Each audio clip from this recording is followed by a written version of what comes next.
fusha, Mirë mbrëma gjitha. Mbrëma, ne prapë jemi kombinuar. Gjëra të buta, me gjëra Agjendari, nuk di çka me the. gjëra që nuk kafshojnë, Po, një gri e bukur Topo Gjigjo, ky një me një katër boqelle kaltërsi deti dikur, se tani. Në ato që lyeshin shtëpi dikur, ose banjot. Flore, ke vëre se sa bukur dhe se sa thjesht kalon java kur e hënash pushim? Lëre dojna, nuk di ç'të them, domethënë, unë një gjë nuk kuptoj. Po. E para fol për vete, Që ke pushim tuaj? që ki pushim. E dyta, si ka mundësi, kur jemi në punë, nuk higën ora. Kur jemi pushim, për një herë. Magji, na kanë bë magji. Na ka bë magji. Se në Shqipëri, për ashtu administratën, banka dhe në biznes tjetër, nuk e din fare se çajnë 2 ditë pushim. Ja. Le më 3 pastaj. Të lutem, Flor, ka dhe nga ata të cilët bëjnë 5 ditë pushim, 2 ditë punë dhe marrin më shumë se këta që punojnë gjithë javën. Quhet OnlyFans. Dhe duhet me pa herë. Se nuk i di, po vin kohë të vështira. Nuk i di. Mund të fillosh, gradualisht aplikosh. Një herë një javë, 2 herë një javë, një herë 2 orë, 3 orë. Një herë nxirr vetëm një kështu plan afër fytyrës, pastaj zbritë qafë. Si fillim një lule, pastaj do vazhdojmë. Po sa mirë që kishim këtë të hënën pushim, që kishim mundësi të përballemi me të lajmin e të martës, dojna. Mos më fol, lutem se. Jemi bërë vrerë, Më ka kap një siklet, nuk më zinte gjumi. Mi shikokër, domethënë, mi kisha kryeministrit. Ajo që propagandoi fort reformën drejtësi, doli që na ishte zhytur në korrupsion më dojna. E vërtet, nuk e di, domethënë mua më vjen më shumë keq, them drejtën për këtë tonin, ë? Atë peshkun, tonin. Jo, më vjen keq për ministri, po. se nuk po i gëzon dot festat. Ore, çfarë i kanë bërë, more, po ti çojmë ti këndojmë në një kanatiera, ku di unë, nëse... Fjalët e Liga thonë që s'mban kanatiere fare. Mban kanatiere, i këndojmë qitjanet, më. Po i çojmë qitjanet për të kënduar, se... Ato qitjanet, mbulon 2 motorra me ato qitjanet. Se i sjell shumë tersa atyre që ka afër. Po. Themi atë që është për thënë, ë? Imagjino, ne themi tersi mace zez, një mace zez që sjell ters, po ky është nivel tjetër. Ky është nivel pantere zez. Do të thotë ters për të tërë. Herë 100, shumëzim 100. E shfrytëzojnë pushtetin që u jep ligji, me moton të kapim çat kapim. Pikërisht pra. Ne për mirë po flasim, tani të lutem, ne duam të mirën, ço këndoj diku ato çkeçit janë të gjitha. Po i merr në qafë gjithë më. Si ka mundësi? Po i merr në qafë gjithë ata që janë brenda, ata që janë jashtë, me Gonigëll, sa u lidh me Ramën? E hëngri. Ai biznesmeni tjetër që kishte lidhje me Sinaloan.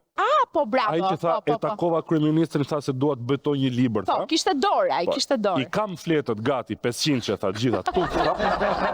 Thjesht më duhet kjo parathënia, tha, që të thotë dikush. Fat dhe ky non grata. Vët shumë. Dhe tani radha e Mogherinit, nesër rrezikon prangat, kur deri dje ndanin edhe çapën e Bukës bashkë me kryeministrin. Si ka mundësi më dojna? Nuk e di çfarë po 200.000 euro çapi Bukës. Çfarë lloj gurmazi duhet kesh me kalu 200.000 euro? Nuk është buka, është vaj që kushton shumë kur e ngjyen. Ky vaj 5.40 që ikën kollaj 200.000 euro kaq, nuk e marr vesh. Po, shiku sherte. Po shoq, si kalove ti je shoq. Mirë, si. Po ti je shoq, si kalove ti je shoq. Mirë. E fillu të kështu si pa muja shoq. Po prandaj filloni pa muju se doni me na nximër. Si nuk u lëf më po ngel tu na nximër, tu na nxis radhin, mësy dynjos. Mirë mbrëma dhe ty Besi e bërë shumë i bukur. Faleminderit mi mbrëma dhe juve si jeni, si keni qenë? Mirë jemi, mirë, ti si je? Me këto që na ndodhen, mirë, shiqur zonë nga shtëpia, mirë. Mirë, mirë. Burri si drita. Për sa kom ka grumbu. Për djerë se më kanë çu për tjetër gjo mu, më vlla. Prit më vlla se më kanë çu për tjetër punë, më vlla. Dua të deklaroj publikisht. S'ka vetëm Shqipëri korrupsion më. Po ka edhe në Europë, më. Ja urdhro Mogherini, gjithë ajo zoj gru, s'ka lon thes pa fudorën pra. E në pse ankoni pra, e në Europa ka korrupsion, ju në nëzit suratin. Mos u mërzit, mos u mërzit. Nga hik truni. Se ju na kini me të fut me ju të piranja. Si do nësë ju të dy. Ti e gjarpën. Ti e gjarpën. Ti nuk e di që e. Në lave. E para qitë në folio, që thou, qitë në folio. Kjo është në përk. Në përk. Në përk a via. Sa jo është bolla. Bolla. Qitë në folio të shi. E para, ne nuk po ankojmë. Sqarohet luta. Ne nuk po ankojmë, ne po denoncojmë, sepse diti që kjo Mogherini Bes, akuzohet për një projekt korruptiv që ka dek në Shqipëri dhe abuzimi bëhet fjalë 650.000 euro. 650.000 euro?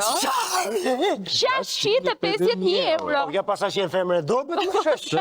Po bëhet pjesë robi për 650.000 euro, shështë. Të 650.000 euro i ka proja parkimit me i tender, shështë. Po këtu vetëm Ylli Baka, sezon dasma është i boj 650.000 euro. Serati po 750. Disi i thonë Ylli Bakës në Angli, Starbucks. E drejtë qona, e bëm gluaja vetëm për aqë. Pra, foli në përke, fol. Po si nuk mësoj nga ne njerë, do më thënë jo nga nesën e. Nga ta tjerët. Moj Mogherini, po 650.000 euro i kishe pastrusja në tub, moj. Këtë tubi aspiratorit, moj. Këtë tubo. Tashi, për mendimin tim, kishe kapi 50 milion eurosh, me i tender, dele nderuar, gjithë... Kamera, do ta zgjidhim. E ke zgjidhim? Gjithë jetën, gjithë baron punë për gjithë jetën një rahat. Thonë gjithë, erdi Miss 50 million. Hop, qonë këm njerëzit për kullin... Prapa për 650.000 euro. Quna, unë them të shohim qik nga afer se ku janë këto fije që mund të sjellin aferën e Mogherini deri në zemër të Tiranës. Po zemër ka në Europë, ali, sigur pas ka vetëm Tirana zemër. Ne shohim njërë në Europë. Shohim njërë të tonën, këtë që kemi më afer. Se di, juri, një të në të gjisë ratin. Për zonë, ti. Unë e kam gjithfaj. Vetëm tim, mësyt botës.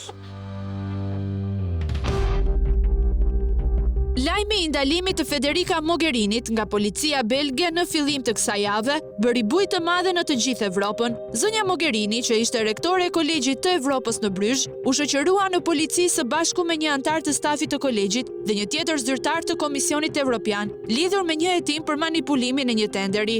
Autoritetet hetimore evropiane dyshojnë se gjatë periudhës 2021-2022, Kolegji i Evropës ka përfituar përmes favorizimit një kontratë me vlerë 3.2 milion euro nga shërbimi diplomatik i Bashkimit Evropian për një trajnim 9 mujor të diplomatëve të rinj. Në një deklaratë zyrtare, Prokuroria e Pavarur Publike e Bashkimit Evropian shkruan: Hetimi fokusohet në faktin nëse Kolegji i Evropës ose përfaqësuesit e tij ishin informuar paraprakisht për kriteret e përzgjedhjes së procedurës së tenderit dhe kishin arsye të mjaftueshme për të besuar se do t'u jepej zbatimi i projektit përpara publikimit zyrtar nga shërbimi diplomatik i BE-s të njoftimit të tenderit. Ka dyshime të forta se gjatë procesit të tenderimit për programin është shkelur neni 169 i rregullores financiare lidhur me konkurrencën e ndershme dhe se informacione konfidenciale lidhur me prokurimin në vazhdim i janë ndarë njërit prej kandidatëve pjesëmarrës në tender. Por çfarë është Kolegji i Evropës? Bëhet fjalë për një institut prestigjioz për studime evropiane me seli kryesore në Bryzh të Belgjikës. Të diplomuarit nga vende të ndryshme të Evropës mund të ndjekin aty studime pas universitare dhe të përgatiten në fushën e bashkëpunimit dhe integrimit evropian. Ndërkohë, prej 3 vjetësh ky kolegj është drejtuar nga Federica Mogherini, e cila më herët ka qenë ministre e jashtme e Italisë dhe për 5 vjet ka mbajtur postin si përfaqësuese e lartë e Bashkimit Evropian për politikën e jashtme, duke qenë numri 1 i diplomacisë evropiane. Në analizën që mediat e huaja bëjnë për Mogherinin, ajo është parë si një politikane komplekse, me drejtijet që shoqërojnë investimin në konfliktin Rusi-Ukrainë, apo lënien mënjan të politikës evropiane në lindjen e mesme. Por në kontekstin lokal të Ballkanit Perëndimor, Mogherini do të mbahet mend edhe për miqësinë që kishte me kryeministrin Edi Rama, ndaj të cilit nuk i ka kursyer komplimentat sa i takon arritjeve të qeverisë së tij.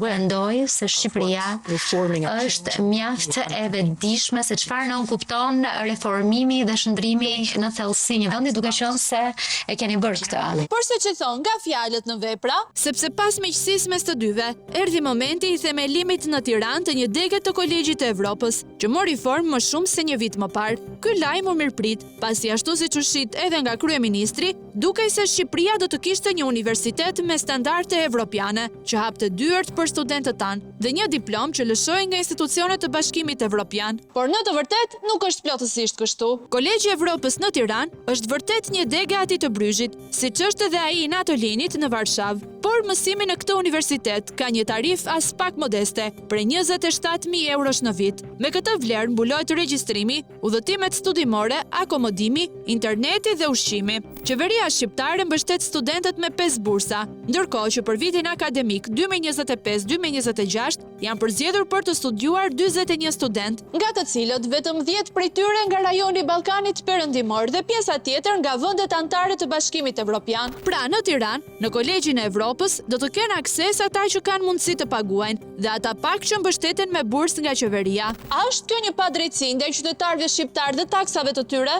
Ja ta sqarojmë. Pikë së pari, qeveria shqiptare pas firmosjes më 6 tetor 2023 të memorandumit të mirëkuptimit mes Kolegjit, Ministrisë së Arsimit dhe Sportit dhe Bashkisë së Tiranës, i propozoi në muajin mars Kuvendit të Shqipërisë të ratifikojë marrëveshjen për themelimin e Kolegjit të Evropës për hapjen e një dege në Tiranë. Por përpara se kjo marrëveshje të miratojë nga Kuvendi, Këshilli i Ministrave miratoi një vendim që autorizonte Fondin Shqiptar të Zhvillimit si autoritet kontraktor për të realizuar projektin Kolegji i Evropës. Vendimi po ashtu jepte të drejtë Fondit Shqiptar të Zhvillimit që të hartojë kërkesën për të marrë fonde për këtë program në Ministrinë e Financave. Një muaj më pas, marrëveshja është ratifikuar nga Kuvendi në datën 18 prill 2024, e që të jetë në fuqi tërësisht duhet që të dekretohet nga presidenti, por askush nuk ka pritur kohën e nevojshme për miratimin e saj dhe Këshilli i Ministrave ka miratuar një vendim që ka efekte financiare pa bazë ligjore. Son shkurt nga Parlamenti në vendim qeverie, duke anashkaluar institucionin e presidentit. Ironi më vete, kur supozohet që Kolegji i Evropës duhet të mësoj studentët për praktikat më të mira ligjore. Por shkeljet dhe favorizimet sa kishin nisur, edhe pse një universitet privat,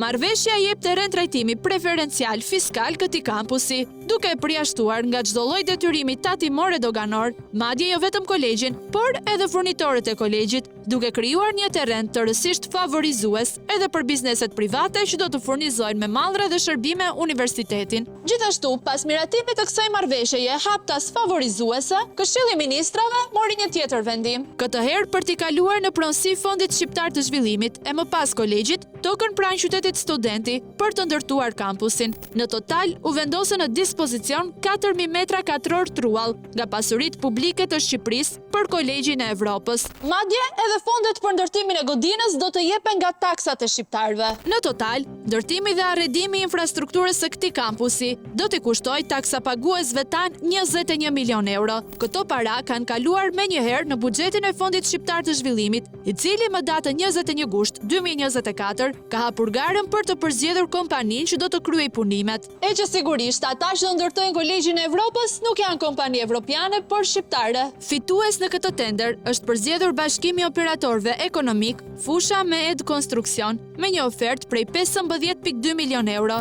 1.7 milion euro më të ulët se fondi limit, por 820.000 euro më të lartë se ajo një tjetër operatori që ka marrë pjesë në këtë garë, kompanive Progjin dhe Alba Beton. Godina do të përbëhet nga 3 ndërtesa, ajo publike me 5 kate, ajo universitare me 7 kate dhe godina e delegatëve me 5 kate. Në mes të tyre do të ngrihet një auditor në formën e kupolës dhe do të ketë një parkim nëntoksor me 415 vende. Në total, do të ndërtohen 34.000 metra katror, e ndarë në 12.000 metra katror mbi tokë dhe 22.000 nën tokë. Të gjitha këto do të financohen nga taksat e shqiptarëve. Vetëm sepse kryeministri Edi Rama ka vendosur t'ia bëjë si dhuratë mikes së tij, Federica Mogherinit. Ndërkohë që premtimet për universitete dhe rezidenca dinjitoze për studentët shqiptar kanë mbetur në letra. Mes gjithë kësaj, për të qenë i drejtë me të, Federica ishte ajo që na ruante mendjen, duke bërë maksimumin në labirintet e Brukselit për t'ju treguar që ne kishim vlerë.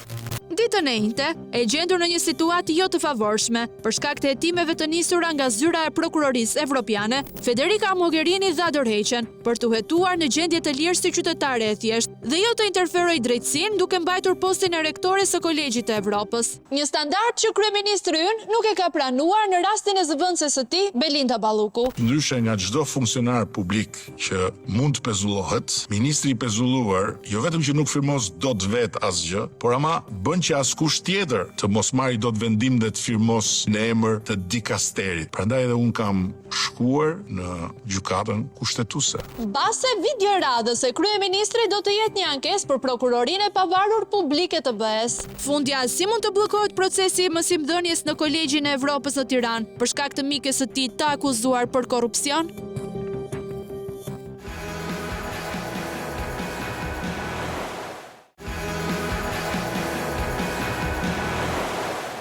Tani do të ndalim tek një histori që as Europa nuk e ka. Ne kemi një institut të policisë shkencore. Çfarë është? Si çfarë është? Po do jetë ai komisariati ku mblidhen gjithë policët që kanë mbaruar të mesmen me gradë shkencore. Ju afrove. Aty afri, por Instituti Policisë Shkencore ofron ndër të tjera dhe ekspertizën shkencore për të verifikuar falsifikimet e firmave. Nënçini ha. Qetësohu se tani do e zbardhim. Tash vesh si shkullës. Do vishim kështu si fshirë të darrase. Tani do ta zbardhim. Do ta zbardhim bes. Shefin tonë. Sepse materiali që vjen tregon se si ky institut pasi e nxjerr një firmë në një dokument falsifikuar, pastaj në një ekspertim tjetër e nxjerr të vërtet. Jenë vetë? Po, tani cili nga ekspertët duhet zbulojmë ne, nuk është ekspert. O goc, po këto firma ndodhin kështu edhe në Europë, por nuk shihni ju. Nuk shihni ju çfarë ndodh në Europë. Ore, se kemi me pak telenovela turke ju. Tani me pak telenovela turke. Ne ndodhin në Europë, bojnë filma, bojnë telenovela. Po ju keni me majtë. Duket se do të fusi bubshin para Shqipërisë në Europë. Do ta fusi bubshin puni. Po shosh, ti shosh. Europa ka për të hymë bubsh.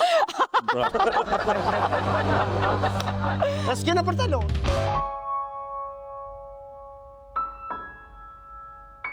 Zotëria i nxori 2 kontratë dhe babai më thjesht u shokua sepse ato kontratë nuk ekzistonin. Gjatë asaj kohe i mat ka qenë gjallë sepse në vitin 2020 ai ndron jetë. Jam Ardit Lala, djali i Hider Lalës. Ka marrë te ky për shkak të një problemi i cili ka lindur në vitin 2018 kur një shok i babait tim me emrin Muhamet Sula paraqet 2 kontrata, kur njëra është kontratë huaje, tjetra është deklarat. Nga fjalët e para të 25 vjeçarit kuptojmë se kemi të bëjmë me një raport mes shokësh, i cili avancoi në një marrëdhënie financiare. Diku te vitet 2005-2007 ka ndodhur njoja nga një mik i përbashkët. Deri atëherë nuk ka pasur marrëdhënie financiare pra mes njëri tjetrit. Detyrimi lindi në vitin 2011. Për shkak të një problemi ekonomik, babai im detyrohet dhe ja kërkon shtetasit Muhamet Sula shumën për 24.000 eurosh, me premtimin që këto para do t'i shlyente me kalimin e viteve. Bëhet fjalë për këtë kontratë huaje, firmosur përpara noterit Ardian Elezi më datë 28 tetor 2011, lidhur me kushtet e kontratës, shihet se palët bien dakord që paratë shlyen pa interesa dhe data e fundit e likuidimit të jetë 30 qershor i vitit 2012. Pra, zoti Lala kishte 8 muaj kohë për të shlyer 24.000 euro. Në vitin 2014 këto para shlyen në shumën për 23.750 eurosh, për cilat dhe shtetosi në fjalë i pranon që ato para janë dhënë nga ai dhe janë marrë gjithashtu. Parat u shlyen 2 vite me vonesë dhe kjo gjë u tolerua nga huadhënësi, sepse likuidimi brenda 8 muajve nuk ishte premtimi i vetëm i dhënë nga indjeri Hider Lala. Ekzistonte edhe një marrëveshje tjetër mes dy shokëve. Premtimi i bërë atëherë ka qenë që me ndihmesën që ky do na bënte me shumën për 24.000 eurosh, pasi të fitoheshin dyqanet për cilët unë jam proces civil, zotëri do të shite një dyqan me çmim më të lirë se tregu, e dinte se ku po kërkonte, ai kishte qartë që ato para mund t'i merrte. Ashtu edhe siç i mori, pavarësisht se me 2 vite vonesë. Problematika eskalon në vitin 2018 kur ai pretendon 2 kontrata të reja. Këto janë takuar poshtë shtëpisë ku ne jetonim dhe thjesht ja paraqet dhe i thotë që ka ardhur momenti që ti të më shlyesh mua borxhin. Kam qenë prezent në atë moment ku zotëria i nxori 2 kontrata dhe babai më thjesht u shokua sepse ato kontratë nuk ekzistonin. Fjalia e parë që ai përmendi ishte po më vë gjob. Çfarë janë ato që po më tregon sepse këto nuk ekzistojnë. Bëhet fjalë për këto 2 dokumente të firmosura gjithashtu pranë noterit Ardian Elezi në Kukës. E para është kontratë huaje 23 shkurtit 2012 me vlerë borxhi 10.000 euro, dhe tjetra është deklarate 23 prillit 2014 me vlerë 47.200 euro për blerjen e një dyqani. Sa i takon kushteve të këtyre 2 dokumenteve notariale, vjet re se borxhi 10.000 euro duhet të shlyhej brenda datës 30 qershor 2012, ndërsa shuma e dhënë prej 47.200 euro është deklarata do të shlyhej brenda datës 31 korrik 2015 në rast se marrëveshja e 2 shokëve për të shitur dhe bler një dyqan nuk do të konkludoje. Dokumentet janë detajuar mjaft mirë, duke vënë në një situatë tepër delikate babain e Arditit, i cili në një moment e ka gjetur veten të zhytur në një borxh të madh ndaj Muhametit, i cili vendosi që këto parat i merrte në këtë formë, pra me 2 kontrata të falsifikuara. Unë kam qenë shumë pranë në familjes dhe e di ekzistencën e borxheve që mund të ekzistonin. Dhe mbaj përgjegjësi për atë që them që këto borxhe nuk kanë ekzistuar. Dhe këto kontrata nuk janë të vërteta. Në të tilla situata, bindja e atij që flet dhe besimi nga dëgjuesi janë më shumë të aspektit moral, sepse çështja është tërësisht ligjore. Hapi i parë që merr i madh pas vënjes ndjeni të këtyre 2 kontratave është kallëzimi në prokurori për shtetasin Muhamet Sula dhe noterin Ardian Elezi për falsifikim firme, konkretisht për kontratën e UAS të vitit 2012 dhe deklaratën e vitit 2014. Në deklarimin e tij para oficerit të policisë gjyqësore më datë 17 janar 2019, indjeri Hider Lala ka treguar se vetë shoku të tij ballafaqim ka bërë edhe me noterin Ardian Elezi, ku i ka kërkuar origjinalin e 2 dokumenteve të sipërpërmendura, por ky i fundit i ka dorëzuar vetëm kopje të printuara. Dyshimet e 62 vjeçarit asaj kohe ishin se miku i tij në bashkëpunim me noterin kërkonin t'i merrnin para dhe dyqanin tek ish pastiqeri Partizani në Tiranë. Pasi nisën hetimet nga prokuroria, bën disa veprime procedurale hetimore, ndër të cilat është dhe një akt ekspertimi i vitit 2019. Ky akt mban datën 12 qershor dhe një ditë më pas i është dërguar prokurorisë së Kukësit. Eksperti Vjollxhin Kuka bëri krahasime me modele të mëparshme shkrimi si dhe shkrime të lira nga zoti Hider Lala dhe pasi kreu ekzaminime me të gjitha pajisjet e nevojshme që disponon Instituti i Policisë Shkencore për të tilla procedura,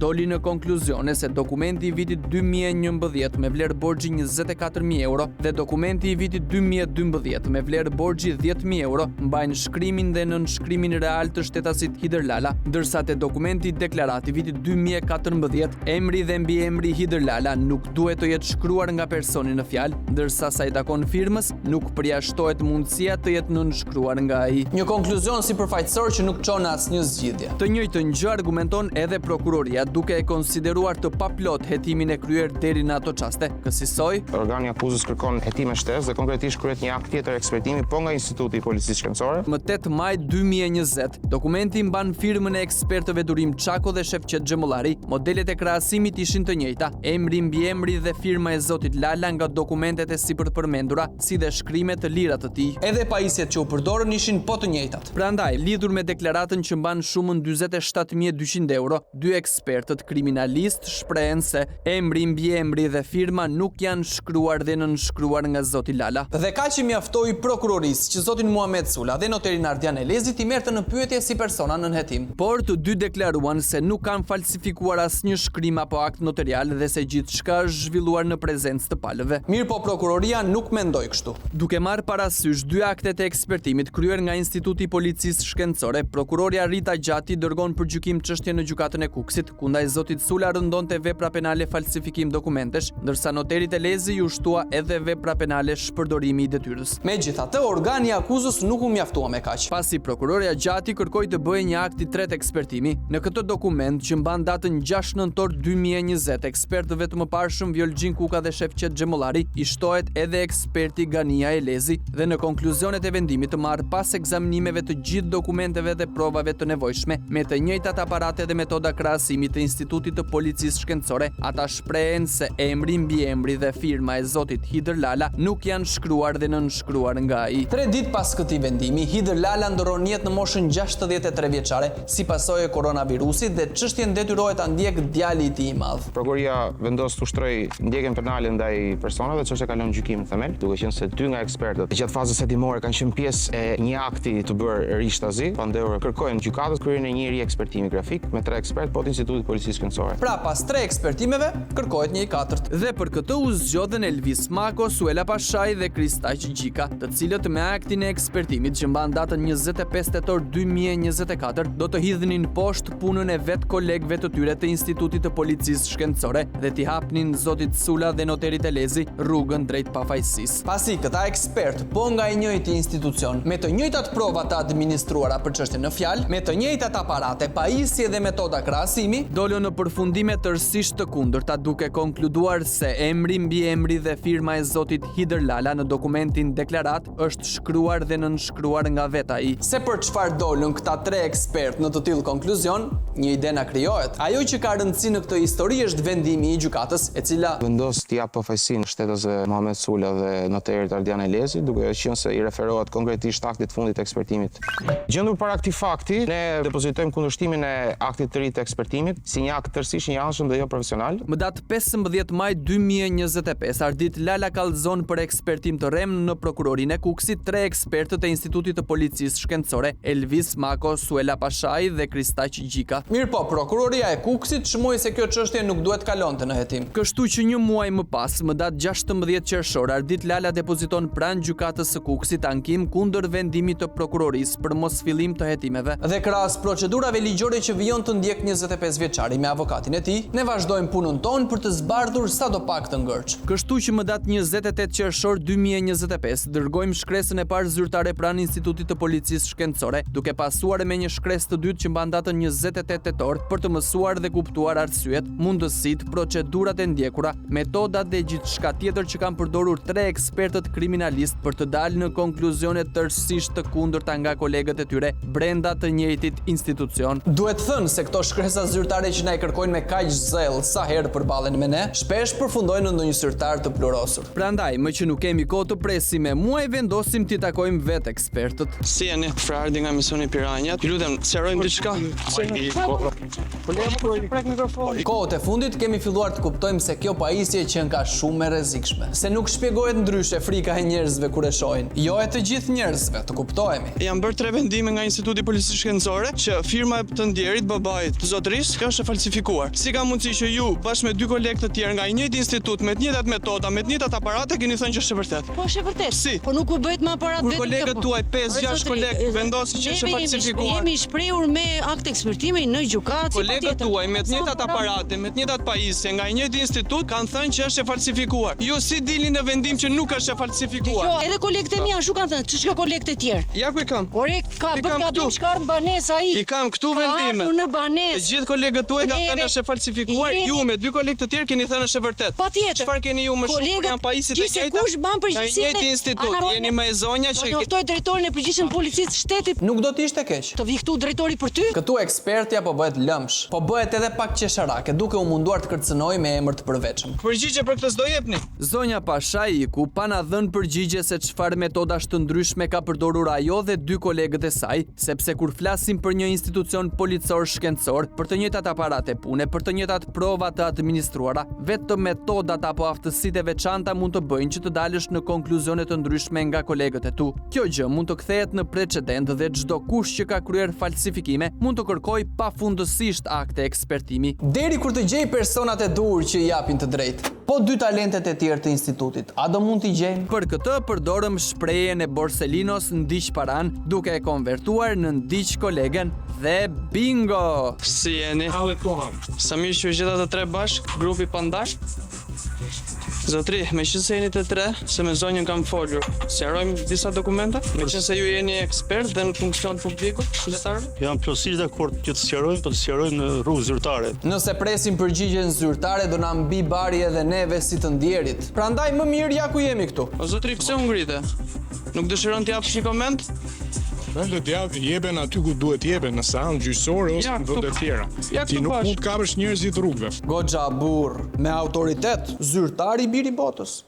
Doni se është rastësi kjo që jeni të 3 këtu edhe të 3 në kafe? Nuk mund të jap ndonjë se kafe do pinë po. Jeni grupi pandar të 3? Çfarë do pyeti që bëni nuk mund të kuptoj. Si ka mundësi që ju dilni kundër kolegëve të tjerë? Çfarë keni më shumë? Do t'japim përgjigje të detajuar, nuk e di për çfarë kërkoni juve, po na bëni një kërkesë pa diskutim. Dhe ndërkohë që jemi duke pyetur ekspertin Gjika, kolegja e tij Suela Pashaj i bën fotografi arditit. Një presion i hapur ndaj personit që ka guxuar t'i denoncoj. Po nuk di për çfarë po flisim. Po pse nuk ju ka treguar kolegja juaj? Jo, nuk di gjë fare. Nuk di gjë fare. Okej, po e sqarojmë ne. Ja ku janë dokumentat, unë s'kam marrë duar bosh. Ja ku janë. Po tani mes rrugëve në trafik do shikojmë dokument. Po pse u ngritët nga kafja sa erdha unë? Ju prisha Terezin? Po çfarë Terezie? Mërzitet? Asgjë fare nuk na ke prishur. Po mirë, s'do ma jepni këtë përgjigje që çfarë keni më shumë se kolegët e tjerë që keni dalë kundër tyre? Nuk e di për çfarë bëhet fjalë. Po a them pra kolegët tuaj për emër mbi emër të zotit Hider Lala dhe firmën e tij kanë vendosur që është e falsifikuar, kurse ju bashkë me 2 kolegët që ishin në kafe keni thënë është e vërtetë, jo e falsifikuar. Çfarë keni më shumë se kolegët e Institutit Policisë Shkencore që në 3 aktet më parshme kanë thënë është e falsifikuar? falsifikuar. Faleminderit për pyetjen, miropafshim. Edhe pse e sqaruam se për çfarë kishim shkuar aty, sërish zoti Gjika, një lloj si kolegët e tij, nuk dha asnjë përgjigje, duke nxituar t'i bashkohet dyshes fantastike të Institutit të Policisë Shkencore. Dhe me që folum më herët për moral, theksojmë se ky material nuk vlen vetëm për informim të publikut, por edhe për organet kompetente. Sepse kur gjykata merr parasysh vetëm akt ekspertimin e fundit, kush na garanton dhe na jep siguri se të dhënat tona nuk falsifikohen dhe aq më tepër nuk bie në duart e ekspertëve të tillë të cilët dalin në konkluzione të ndryshme nga njëri tjetri. Dhe lidhur me këtë rast, që në asnjë mënyrë nuk duhet të bëhet precedent në dëm të qytetarëve, disa pyetje na lindin. A janë këta ekspert hallka e fundit e vendimarrjes? A kanë pror mbi kokë që kontrollojnë punën e tyre? A kanë komisione shqyrtimi në raste ankesash nga qytetarët? Ku japin llogari nëse vendimet e tyre janë të gabuara dhe dëmtojnë palët, por prokuroria nuk lëviz as gishtin për të nisur hetimet ndaj tyre?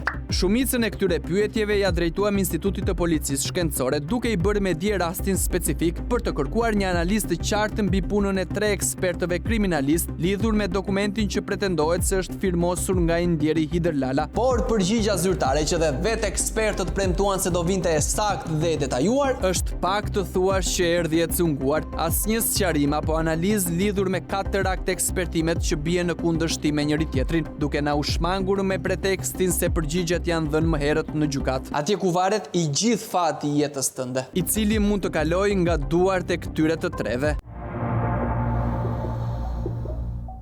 Se mos harrojmë, i gjithë ky diskutim u bë për një firmë që pretendohet të jetë e të ndjerit Hider Lala dhe besoj edhe ju jeni kurioz ta shihni. Dhe të bëni krahasimet mes firmës origjinale dhe asaj që i ndjeri pretendonte se ishte e falsifikuar, ne disa ndryshime i dallojmë, si tek emri, ashtu edhe tek firma, ju vlerësojini vetë. Prej ditësh po dëgjojmë një refren të ri. Spaku po na fut në krizë qeverisje. Jo, spak thjesht po ngre qepenin dhe po hyn drita e diellit dhe ne po shohim atë degenerim që ka qenë aty prej vitesh. Kur drejtësia merr timonin do të thotë që shumë çka ka shkuar shtrëmbër. Shumë shtrëmbër. Sepse kriza e vërtet nuk vjen nga drejtësia, por nga fakti që në këtë vend prej vitesh nuk ndodh më veprimi dorëheqjes. Të jesh ministër në akuzat të rënda është bërë më se normale. Madje sa më të rënda të jenë akuzat, aq më shumë lartësohet figura. Të thuash jap dorëheqje që të përballen me drejtësinë si qytetar i thjesht në Shqipërinë europiane është e paimagjinueshme. Larg qoftë. Zot na ruaj. Kjo është për krijesat pa pushtet, si ne, populli i thjesht. Kjo sepse në Shqipëri ka kohë që ndarja nuk është më e majta kundër së djathtës, por njeriu me pushtet kundër njeriu të thjesht. Dhe fajtor nuk janë ata lartë që vjedhin, por fajtor janë ata poshtë që ankohen se po vjedhen. E nëse unë, ti, ne, që jemi ata poshtë, pranojmë pa u ankuar, kokë ulur, që ata lartë të na ofendojnë, të na vjedhin, të na nëpërkëmbin, të na heqin çdo të drejtë, atëherë ne, ata poshtë, jemi qytetarë të shkëlqyer, shembullor, por guxo dhe kundërshto padrejtësinë më të vogël dhe hyn në listën e zezë të atyre lartë. Këtu poshtë, ku jemi në shumica dërmuese, drejtësia është shumë më e ashpër dhe shumë më e ngadaltë, ngjan si një dhimbje pafund, ndërsa me ata lart, politikanët e njohur, sidomos ata që kanë ende pushtet, drejtësia është e shpejtë, shpërblyese dhe e omël. Prandaj çdo politikan i ka marrë pronat e tij dhe jo të tijat që në muajt e parë në detyrë, ndërkohë që populli i thjesht ka 35 vite që ende gjykatave me dosjet në përduar. Prandaj për ata lart dorëheqja është e paimagjinueshme, sepse nga lart do përfundosh poshtë. Nga bota e parave, e pushtetit dhe mundësisë për ta negociuar pafajësinë edhe me copat kombit, me plaçkën e popullit, atij që e ke vjedhur dhe që u kërkon votën. Prandaj karriga mbahet me dhëmb, me thonjë, me shkulje flokësh, edhe me ngulje thikash pas shpine, kur spaku troket kedera. Prandaj zoti Veliaj nuk e jep dorëheqjen. Prandaj zonja Balluku nuk e lëshon karrigen, për tu përballur me drejtësinë nga maja, jo nga rruga, sepse shteti që ka ndërtuar nuk është i barabartë për gjithë. Prandaj, zoti kryeministër, kjo e folura juaj për Shqipërinë europiane tingëllon më cinike se cinizmi. A doni cilleni si europian? Po fillojeni nga gjë më minimale europiane, dorëheqja nga posti kur jenë në hetim. Përndryshe, zoti kryeministër, nuk jeni duke mbrojtur as pafajësinë e ministrave tuaj të akuzuar për hajdutëri dhe as qëndrueshmërinë e shtetit. Thjesht po mbroni frikën nga dita kur ju do të jeni, si të gjithë ne, vetëm qytetar përpara ligjit.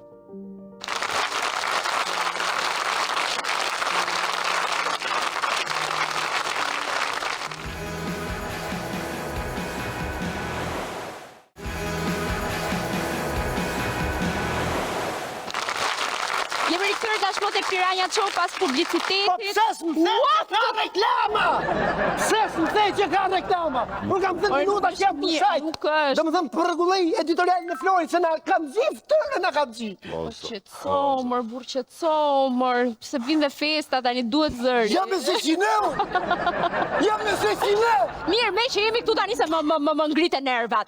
Pse nuk thua që edhe në Europë e japin dorëshën? Po jam shumë dakord, le ta jap dorëshën. Po. Më në fund. Ja. Bravo, më në fund, ja. E thej një gjë. Besi e tha publikisht që është dakord që ministri t'japi dorëheqjen. Bravo. Çfarë ministri këtu thaft gojare?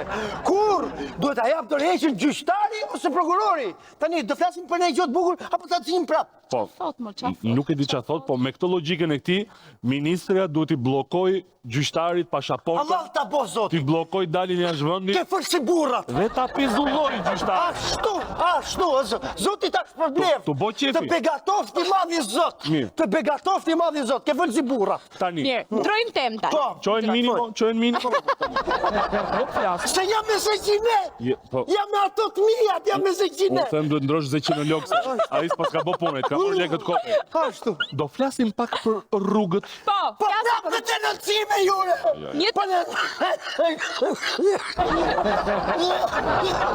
Është një vockët fare, një denoncim shumë i vockët. Po ja kuptoni që Europa e ka markesën e merr. Si Europa është markesën e merr. Po janë po filma Hollywoodire. Po ka korrupsion kudo, ma shihni filma ju se ngel tu patri novela turkeve. Pse ndalni ke këto vogëlsira më shoq? Shiko, fiks për këtë do flasim bes, sepse nga vogëlsira, duke vazhduar vitet e qeverisin janë bërë kaq vogëlsira. O vlla, halajini tu bër me këtë gjona ju shoq. Po na nxit surratin o shoq. Do të them diçka, do të qetësoj. Do m'japësh kanatierën, do të çojmë kushtetuese kanatierën tate. Okej. Mirë, kena gjë për të buse, kjo mi dha ato. Se do t'i qesh që t'i knoj. Ti kena gjë me dhote. Ika se na keni xhiftaren. Na keni xhiftaren. Kuj ka gjithë zoti faren. Kuj ka gjithë çorapet e mia? Ne jetojmë në studio të ndryshme. Iku, tani është ai momenti që të flasim për rrugët, Tani flasim për rrugët, para se të na vita thotë që Europa i ka rrugët më të këqija, më pocaçi se ne, kështu që jepi Florë shpejt. Rrugët. Rrugët në botën perëndimore janë një koncept shumë i thjeshtë. E dim të gjithë. Nga pika A çojnë në pika B. Asgjë ndërlikuar. Bën planet, bën studimi gjeologjik, bën studimi fizibilitetit, ndërton, mirëmban. Leku ke xhepi ata, ti shkon ke vendi dhe i gëzon për dekada. Ndërsa në vendin ton, rrugët bën në mungesë të theksuar të çfarë do lloj standardi. Bëj për selfie. Ja ku është kjo rruga, madje bën më shumë me Photoshop se sa me asfalt vërtet. Nga pika A që në pikën V, fillon një çifteli aty. Jo, po inauguron një rrugë. Edhe po bëj prova. Flori dëgjoj, sa unë isha me besim të plotë që do të funksiononin, kështu që i provova një nga këto dy rrugë të reja. Po ti je heroin. Volle? Problemi është e futa rrugën në Google Maps. U çmend Google Maps, u shkatrua celulari, filloi të shpërthente sa i kisha bler të ri. Nuk të tha. Më kam besuar se më stirone, sa që Google Maps. Se kuftoj nga pse e bën këtë pyetje në këtë moment. Jo, më nxirrte thjesht në rrugica Qorrës, po kuptoja. Po, ashtu edhe unë nis herë për Elbasan, thash po i bing ato rrugët që më thot Google Mapsi, përfundova në Gram. Sepse kur erdhi në pushtet kjo qeveri, as rrugët e paraardhësit nuk po mbaronte dot. Mirë po, qasja ka ndryshuar komplet. O, fantastike, një lajm i mirë, një lajm i mirë. Sot projektet më të mëdha të qeverisit janë rrugët, kostoja atyre rritet gjithnjëherë më shumë. Tani do thoni ju, është rritur cilësia që rriten kostot e rrugëve? Mos vallë tek rrugët mund të vidhet më kollaj? Jo, këto se thash, e ti. Rrugët e quan në SPAK edhe ministrën Balluku, prandaj. Se jam shumë e qartë, ministre apo ish ministre? Se ka ndarë akoma, unë them që ndoshta Po ti thosh ministër, duhet ta cilësosh si zëvendës ministër. Po shoq, aman, se kam del ke kjo Google Maps, shoq. Aman, se kam 2 ditë, kam 2 muaj që du me shku në Koplik, erdhi të më pruke ta ulat Koplika. Ke piranje të shoq. Po mirë, një Koplik të ka qut pak. Po, na i Kopliku. Iku Koplik tani. Djegim investigimin e rrugëve të bërë nga piranja jon Matilda Prendi. Humbi rrugën ai. Shkoj.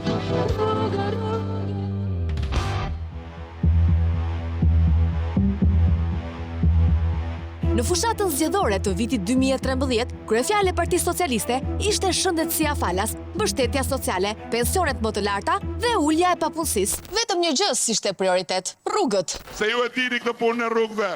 Rrugë. Mbeti Shqipëria rrugëve. Mbetën dhe rrugëve. Investimet në infrastrukturën rrugore gjatë mandatit të parë socialist ishin të ulta, aq të ulta sa edhe segmente për të cilat kishte nisur puna, ose ishin në përfundim, u braktisën dhe u përfunduan jashtë çdo afati normal, për më tepër me kosto të shtuara. Por, le të bëhemi më konkret. Rruga Tiranë-Elbasan, prej 32 kilometrash dhe me një vepër arti të vështirë siç është tuneli Krabës, arriti të përfundohet në mars të vitit 2019, duke marrë në total 9 vite, 6 prej të cilave të qeverisje socialiste. Kosto për rrugën u dyfishua, duke arritur në fund vlerën 400 milion euro, edhe pse tuneli kishte përfunduar që në fazat e para. Edhe në rrugën e Kombit, në vitin 2013, ishin të përfunduara 114 kilometra, ndërsa kishin mbetur ende punime për segmentin e fundit që lidh Kuksin me Morinën bashkë me ndërtimin e urës metalike, që u përfunduan eksaktësisht një vit më parë. Pra, plot 11 vjet për të realizuar ato pak kilometra të fundit. Bypassi i Fierit, një aks prej 22 kilometrash, përfundoi në vitin 2020. Punimet kishin nisur që gjatë qeverisjes së demokratëve, por u zvarritën derisa u zgjidh çështja me prishjen e kontratës me kompaninë kontraktore Serenissima.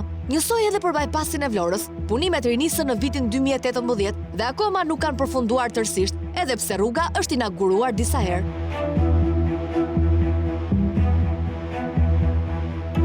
Historia është e ngjashme edhe me aksin e Unazës së Madhe, i cili u braktis tërësisht gjatë mandatit të parë të qeverisë Rama. Fat të ngjashëm patën edhe projektet për rrugë të reja, në një kohë kur një vend i pazhvilluar si Shqipëria kishte nevoja jetike për investime në lidhje infrastrukturore me Europën, në rrugë, hekurudha, porte e aeroporte. Po mirë, mos ndoshta qeveria nuk i donte rrugët? Jo, i donte shumë. Dhe kjo u vërtetua kur erdhi viti 2017, menjëherë pasi socialistët nisën të qeverisnin vetëm, me votat në xhep dhe kuvendi në kontroll të plot, ata nisën projektet me vlera të çmendura.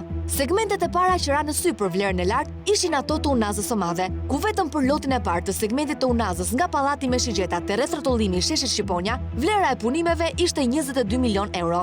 Firma alla amerikane që kishte fituar këtë aks dhe që kishte eksperiencën për të ndërtuar një vepër arti me standarde të larta, rezultoi të ishte falso dhe punimet bashkë me parat do të merreshin nga shqiptar. Në fund, projekti ndryshon. Fituese u shpall një tjetër kompani po shqiptare, Sali Llari. Oferta fituese ishte 18 milion euro pa TVSH, por sërish dhe kjo vepër infrastrukturore nuk arriti të zgjidhë trafiku në këtë zonë. Por, Unaza nuk ishte rruga e vetme me shifra të çmendura. Në vitin 2017, qeveria prezanton projektin One Billion Investments, i cili parashikonte të ofronte investime në infrastrukturë në vlerën 1 miliard euro nga sektori privat, të cilat më pas do të shlyeshin me këste nga buxheti i shtetit pas kryerjes së 30% të punimeve. Pra, këtu po flasim për projektet e famshme Public-Private Partnership, ose shkurt PPP.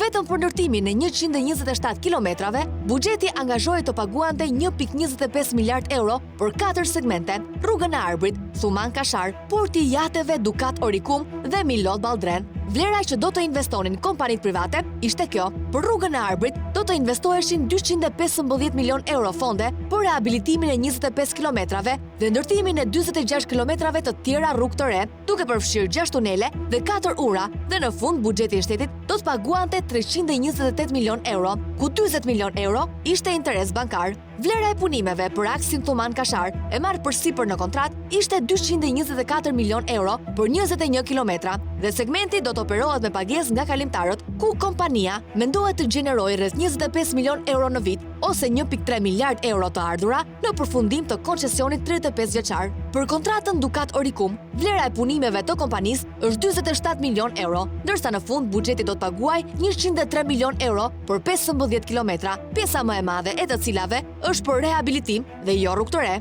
Sipas këtyre llogarive, qytetarët do të paguajnë 5 milion euro për 1 kilometër në rrugën e Arbrit, 7 milion euro për 1 kilometër në rrugën Dukat Orikum, ndërsa për atë Thuman Kashar nuk dihet se sa do të paguajmë nga tarifa deri në fund. Por ajo që ka deklaruar kompania koncesionare se punimet kanë kushtuar 264 milion euro pa të vëshër, rezulton që rruga të ketë kushtuar 12.5 milion euro për kilometër. Dhe këtu jemi futur zyrtarisht në epokën e rrugëve ultrakostoze. Dhe pas një ngjashmëri me vendet e tjera europiane që kanë më të shtrenjtë krahun e punës dhe kanë kompani që kanë kosto më të larta vjetore për shkak të makinerive e pajisjeve që janë të teknologjisë së fundit. Por ta krahasuar me Thuman Kashar, që është një autostradë kategorisë A, për të cilën nisi ndërtimi në vjeshtën e vitit 2022, le të marrim si shembull punimet për një autostradë të ngjashme që po bëhen në shtetin fqin, Greqi. Në dhjetor të vitit të shkuar, autoritetet greke nënshkruan kontratën për zgjatjen e autostradës veri perëndimore që lidh Janinën me Kakaviën. Segmenti është 70 kilometra i gjatë dhe do të kushtoj 310 milion euro. Le të shohim pak se çfarë vepra sharti ka kjo rrugë. Janë 12 nyje të nivelit të pandërprer, 25 nënkalime,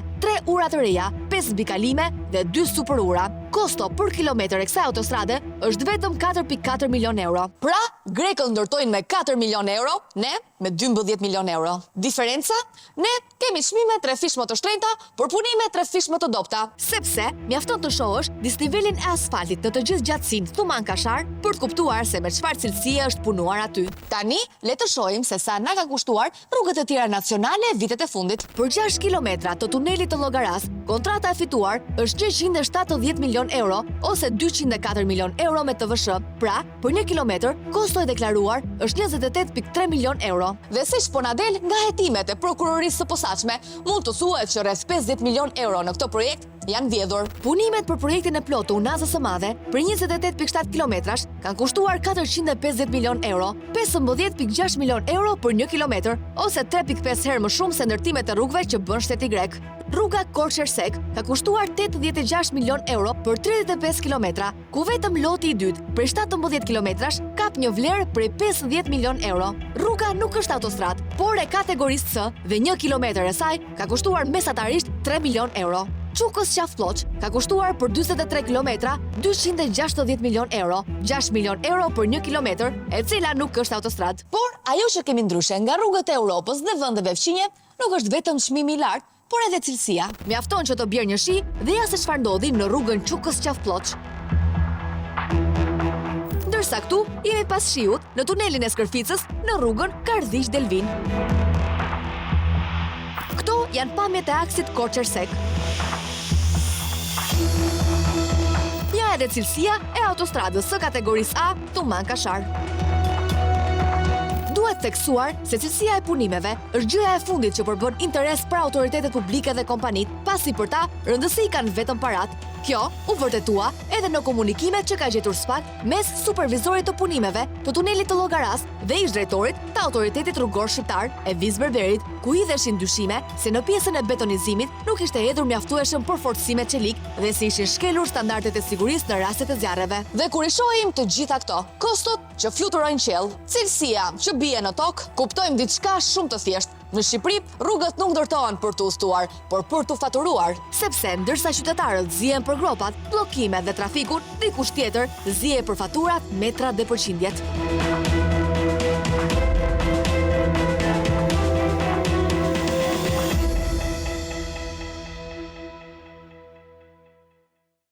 Po latë normë shoq, po sinin të e kuptua shoq, po i bëllë dhe në Shqipënia shoq, ka që rruga Shqipënia shoq, i 100 kilometra autostradë është autostrada ma e modhe, pa ne ka për vjedhaj, ka drejtaj, ku ti morjej, se mos ka 600 kilometra autostradë, Shqipëria pa nalu, e në po vjedh, kaj qiktu,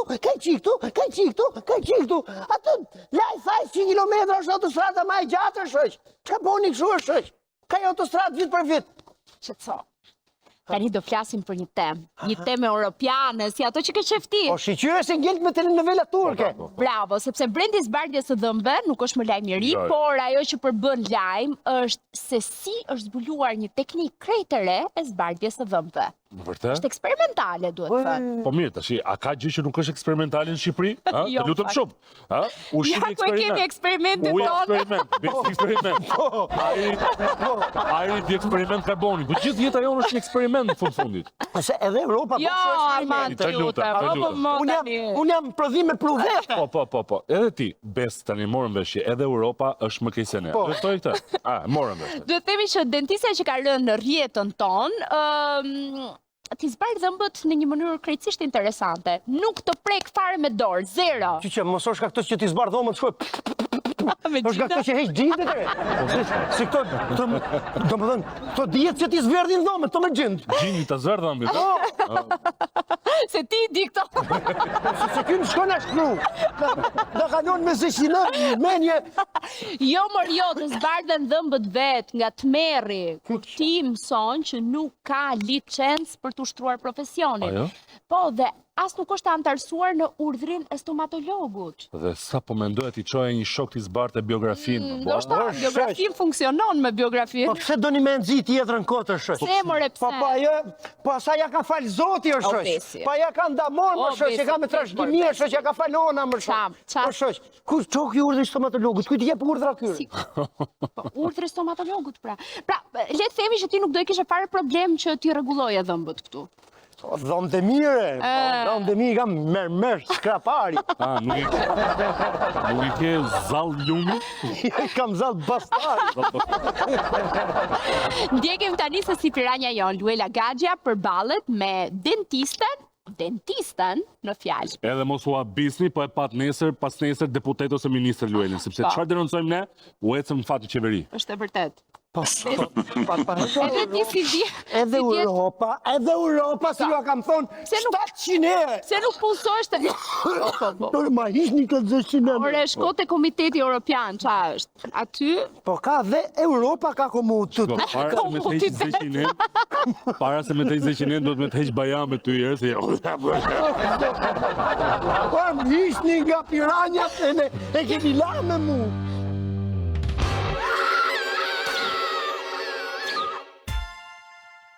Urdhri stomatologu nuk të bën stomatolog. Kjo zonjë, e cila pretendon se është dentiste profesioniste, quhet Genta Elezi Shaholli, ka një klinikë stomatologjike në qytetin në Shijakut. Dhe me një fjali të vetme, sapo na vërtetoi se në qarkullim ka mjek dhe klinika stomatologjike jashtë urdhrit të stomatologut. Në realitet, përpara se ta takonim, u interesuam te ky institucion që përfaqëson mjekët stomatolog nga i gjithë vendi dhe përgjigja nuk linte vend për dyshime. Zonja Gentiana Elezi Shaholli nuk rezulton të jetë licencuar si stomatologe pranë urdhrit të stomatologut të Shqipërisë, thuhet në përgjigjen që na erdhi me shkrim. Pra shkurt e qartë, një dentiste e palishme. Pasojat e secilës i ka vuajtur kjo 23 vjeçare nga Shijaku. Kisha një problem domethënë ndjeshmëri tek pjesa e dhëmbëve. Baba do bëja vizitën, edhe më tha që ke urgjente për të vendosur 2 implantet, edhe që të bësh urgjent maskerina për drejtimin e dhëmbëve, pasi dhëmbët janë shtrëmbruar dhe rrezikon paralizë faciale. Një pafundësi problemesh që e kanë alarmuar terren, e cila është bindur se duhet ndërhyrë urgjent për të sistemuar dhëmbët. Vendosa që do vazhdojmë punimin, kërkoj paradhënien, sepse tha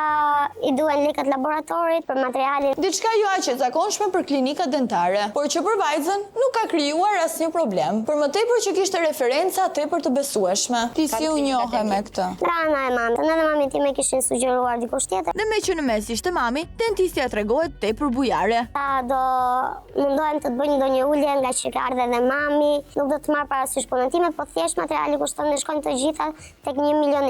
Një ofertë unduese për një studente e cila e sheh si një rast për të mos u humbur. Ndaj vajza bën pagesën dhe doktoresha nis me një herë punën. Vendos implantin e parë, ishte duhet kalonte 4-5 muaj që të vendosej pastaj dhëmballa. Punimet nuk është se më pëlqyen shumë, nuk është se isha kënaqur, por duke marr parasysh, nuk është se merja vesh shumë nga procedurat e stomatologëve. Vazhdova me procedurat kur erdhi maskerinat pas një kohe shumë të gjatë, gati 1 muaj në pritje dhe thash sapo ti gati do vi që ti vendos. Por me vendosin e maskerinave, nisin dhe shqetësimet e para. Pjesa e poshtëmeve nuk ishte punuar mirë pasi nuk arria ta hiqja. Duke qenë se duhet hiqja në momentin që do hash ushqim ose do lash dhëmbët. Që këtu nervozisëm, macarin dhe gjitha, edhe më tha që do i bëjmë pak më të buta që sa të mësohet pjesa dhëmbëve. Numri 2, supozoj, po i marr me numra, ishte thjesht diçka plastik si plastelin. Nuk është se shërbente për të bërë një punë, po mendoj që ishte sa për të kaluar radhën. Pacientët vazhdojnë të shtojnë dyshimet ndaj profesionalizmit të kësaj zonje, e cila ka marrë atributet e stomatologes. Pas prap një periudhë të zgjatur kohore, vendosëm numrin e tretë, vinin fikse, nuk futeshin, edhe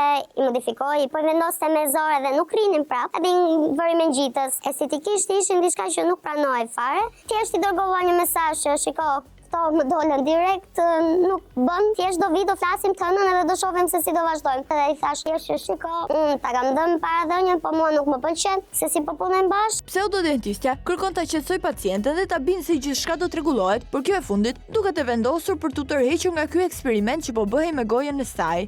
Jo, po shiko, ti bëjmë si duash, ti kështu, jo, i thash nuk vazhdojmë, nuk më pëlqen si punë, nuk dua të vazhdoj, dua lekët e mia mbrapa. Eram për pjesën dakord që nuk vazhdonin punime, për pjesën e pagesës sa flas me mamin kur viti më. Kaloi një javë, foli mami, tha, kam bërë operim, nuk mund të jem aty në punë, sapo të rikthehem, do ju njoftoj. Por edhe pas operacionit, që supozohet të kishte bërë, zonja duket se nuk e prish as pak Terezin, pavarësisht se ditët kalojnë. Vjen pas një javë, 2 javësh kontakti dytë prap që shiko, çfarë do bëjmë? Nesër do vini ti merrni, po do ju marrë në telefon. Këtë nesërmen nuk merr në telefon gjatë ditës, pasi mami më del nga puna, shkon diku nga ora 4, ishte gjende në klinikë dhe i thotë që shiko, kam ardhur për të marrë lekët se më the nesër. Edhe thotë, po shiko, zonjë, thash do ju merrja vetë në telefon, nuk kam pas mundësi, nuk i kam këtu, ja se do ju rregulloj tani. Këtu duhet të sqarojmë se vajza nuk po kërkon asgjë më shumë se sa lekët e saj, asnjë kosto për dëmin e shkaktuar, edhe pse do të ishte gjëja më logjike. Edhe mora në telefon po ditë vetë. Shikoj, thash unë, po e zvarrit shumë, ndërkohë që ram dakord, edhe nuk më the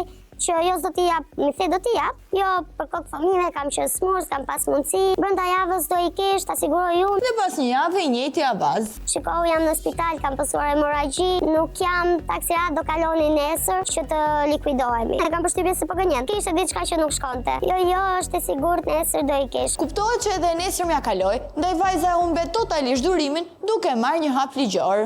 A ditë ju drejtova direkt policisë, edhe dhash edhe deklaratën, kontaktuan edhe këtë dentisten, edhe kjo prap vazhdonte me skemën, jam në spital, solli burrin e vet aty, bashkëshortit thjesht solli fatura që ajo kishte bërë atë ditë në mëngjes. Thjesht mora pjesën që asaj i mbetej tepër, likuidimi që e bëri mami. Në fakt, kjo metodë pune e ndjekur nga zonja Genta nuk është e panjohur, pasi në vitin 2023, në një lajm të publikuar, flitet për një rast mashtrimi, e cila është hetuar nga Prokuroria e Tiranës pas denoncimit dhe dënimit të dhënë nga gjykata e Korçës. Premtonte buzëqeshjen më të bukur me dhëm zirkoni. Ofronte shansin për të paguar me këste dhe me zbritje çmimi për çdo shërbim dentar. Por shumë nga klientët që zgjodhen të dyshuarën Gentiana Elezi u përballën me një makt të vërtet.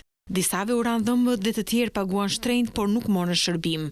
Çështja është hetuar nga Prokuroria e Tiranës që mbylli hetimet ndaj stomatologës së dyshuar dhe e dorëzoi të pandehur në akuzën e mashtrimit të përsëritur. Por me sa dukej nuk ishte e thënë që gjithçka të ndalej 2 vitet e shkuara, sepse ushtrimi i profesionit të dentistes nga ky person i pa autorizuar do të vazhdonte, madje duke shkaktuar probleme serioze tek pacientët. Punimi është skandaloz, nuk gjendet mirë, ka dhimbje, gjakosje. Për të kuptuar më mirë se si procedon kjo zonjë, vendosim të provojmë vetë nëpërmjet një bashkëpunëtores tonë e cila hiqet si paciente.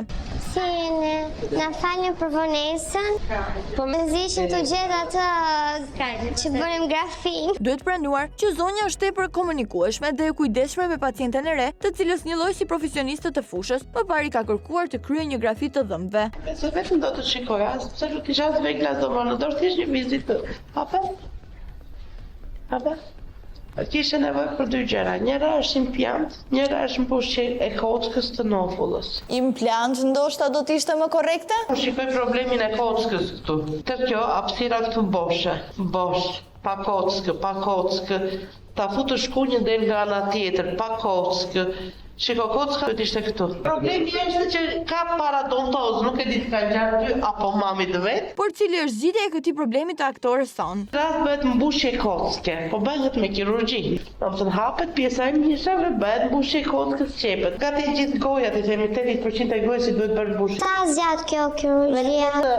Duhet bë. Po ta lesh do të vishen më shumë dhëmbra. Një pafundësi problemesh dhe nevojë disa ndërhyrjeve kirurgjikale për një vajzë të re vetëm 22 vjeçare. Kjo që na alarmoi edhe ne, ndaj vendosëm një herë ta dërgojmë aktoren ton në 2 klinika të specializuara në Tiranë.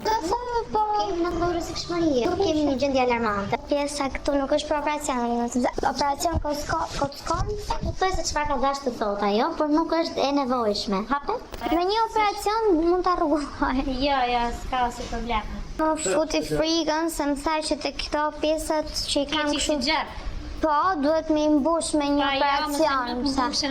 Tani, le të kthehemi edhe një herë te pseudodentistja e Shijakut, e cila me sa duket bën një punë jo vetëm jashtë kapaciteteve të saj, por madje shpik anomali të dhëmbëve të pacientëve. Unë kam frikë edhe duhet di a jam duart sigurt. Dëgjoj, problemi është unë këtë nuk ta marr dot përsipër te pjesa e kockës, sepse nuk i kam kushtet këtu për të bërë këtë pjesë pune. Në përpara e ke bë, apo s'ke? Jo, kushtet janë në klinikë, por nuk jam unë i gjendje shëndetësore. Një herë janë kushtet, një herë nuk janë kushtet. Cila është e vërteta e dentistës son të kualifikuar? Ne ke bërë këtë kirurgjin, këtë të kockave. Okej, nuk kam bërë, po ta sugjeroj. Dhe sugjerimi për ku mund të jetë, përveç se në klinikën e saj, por me një tjetër mjek ama. Do të lem orar për të punuar doktoresha tjetër. Ta lem për nga premtja? Me mjekën tjetër si çram dakord, apo ndryshua mendje. Unë do të ta bëj, po do ta bëj ma avash me seansa. Nuk do ndihesh as dhimbje, as gjë, as qysh. Mirë? Okej, jam në duart sigurta. 1000%. Me 1000% siguri, ditën e premte nisemi sërish drejt Shijakut. Me të hyrë në klinik, baba i pacientes ka një propozim interesant.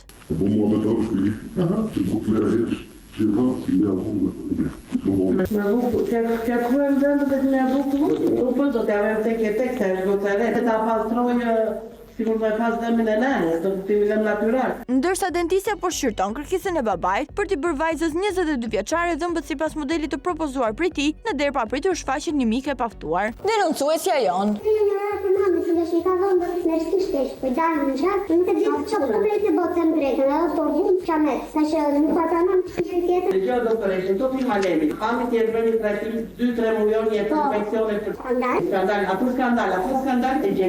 Në fakt, dhëmbët e mamit janë skandali më i vogël në këtë histori abuzimi, e cila nis nga mospasja e licencës e vijon me metodat as pak profesionale të kësaj zonje. Luela nga emisioni Piranja. A është kjo një punë e lishme kjo që bëni ju? Pse mos i të lishme? Keni ju një licencë? Po normal. Do ma tregoni pak?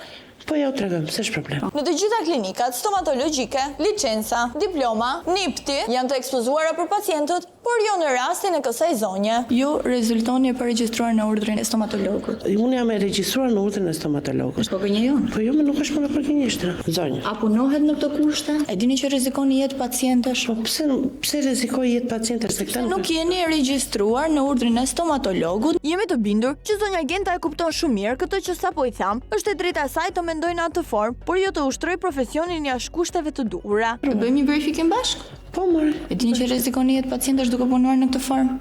Nuk rrezikoj as edhe një gjë, sepse unë kam mbaruar stomatologjin. Çfarë viti keni mbaruar? Në 2009. Në 2009? Po. Ne jemi 2025. Po.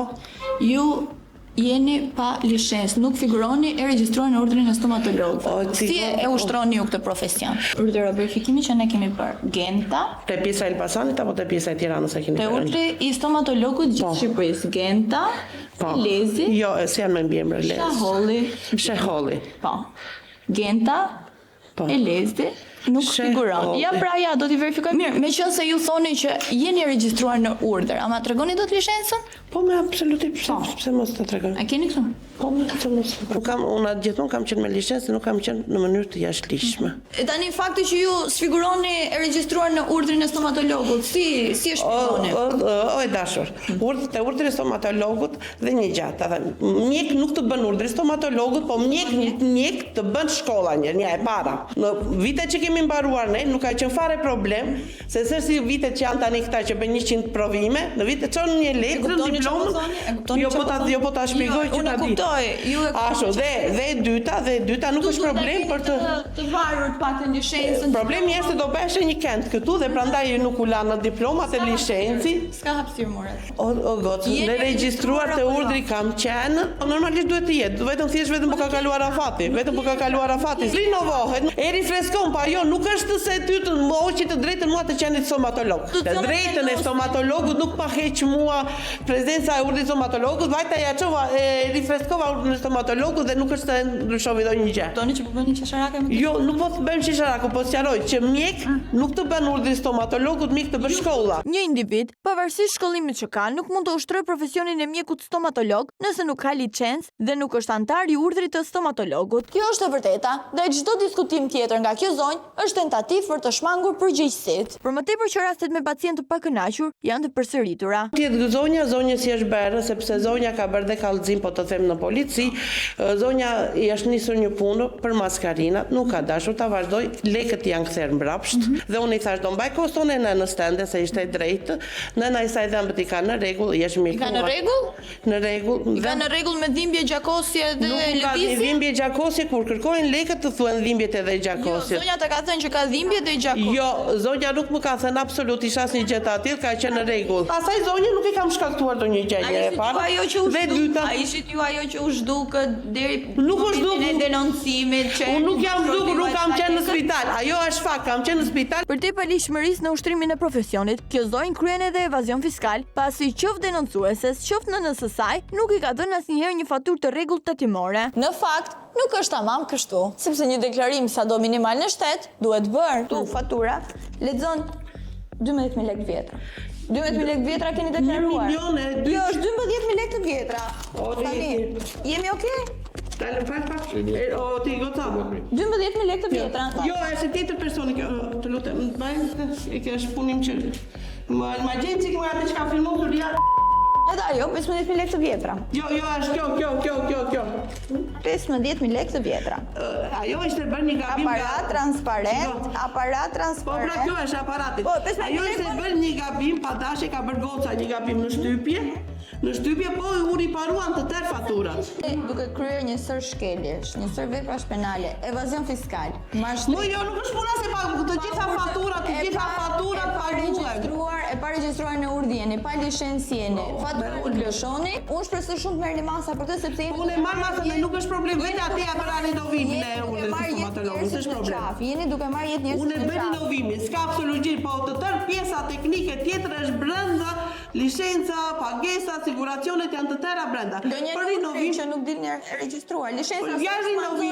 Pasi kemi mbyllur këtë diskutim me pseudodentisten, drejtohemi në komisariatin e policisë së Shijakut për të depozituar kallëzim ndaj kësaj të fundit. Dhe reagimi i këtij institucioni ishte i menjëhershëm. Specialistët për hetimin e krimeve ekonomike dhe financiare referuan materialet në prokurori ku nisi procedimi penal për shtetasen Genta Elezi, 41 vjeçe, banuese në Shijak, pasi u konstatua se ushtron profesionin e stomatologes pa qenë regjistruar te urdhri i stomatologut të Shqipërisë, siç parashikon ligji i fushës. Gjithashtu në bashkëpunim me Inspektoratin Shtetëror Shëndetësor u bllokua klinika private ku ajo shtetase ushtronte profesionin. Paralel me këtë, vendosim në dijenin dhe institucionin përgjegjës, Inspektoratin Shtetëror Shëndetësor, ku nga kontrolli i tyre rezulton se Genta Elezi Shaholli nuk e disponon lejen e ushtrimit të profesionit, sa kaq, në mungesë është konstatuar edhe akt miratimi higjieno-sanitar, libreza shëndetësore dhe raporti mjekoligjor, raporti analizës së ujit, mungesë të certifikatës së dezinfektimit dhe kontratë e menaxhimit për mbetjet spitalore. Se çfarë ka patur të rregull në këtë klinik, vetëm mendja e zonjës Genta mund ta di. Sidoqoftë, rëndësi ka që institucionet reaguan menjëherë. Në të tilla kushte, u vendos masa administrative, vendimi ndërmjetëm në marrjen e masës urgjente, pezullimi i aktivitetit në një afat 30 ditor deri në pajisjen e dokumentacionit ligjor.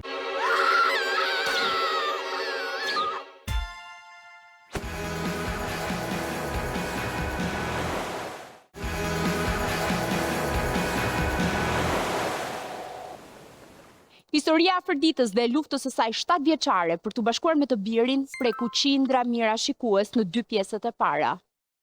Mësuam që gjyshërit e mbajnë peng nipin për të ruajtur nga armiku më i rrezikshëm në botë, që qenë ka nëna e tij, dhe gjithashtu mësuam që institucionet shtetërore janë baraz me një zero kaput.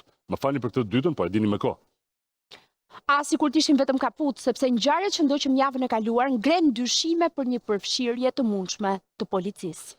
Dhe për fat mirë, Piranja Jonida Mukja është zotruar ta çojë këtë çështje deri në fund. Ndiqeni pjesën e tretë dhe të fundit.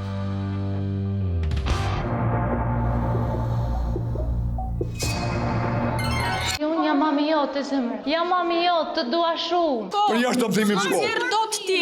Hajde për jashtë. Hajde për jashtë. Hajde për jashtë. Mos më prek me duar. Jemi në javën e tretë të përpjekjeve tona për të takuar Afroditën me djalin e saj 7 vjeçar.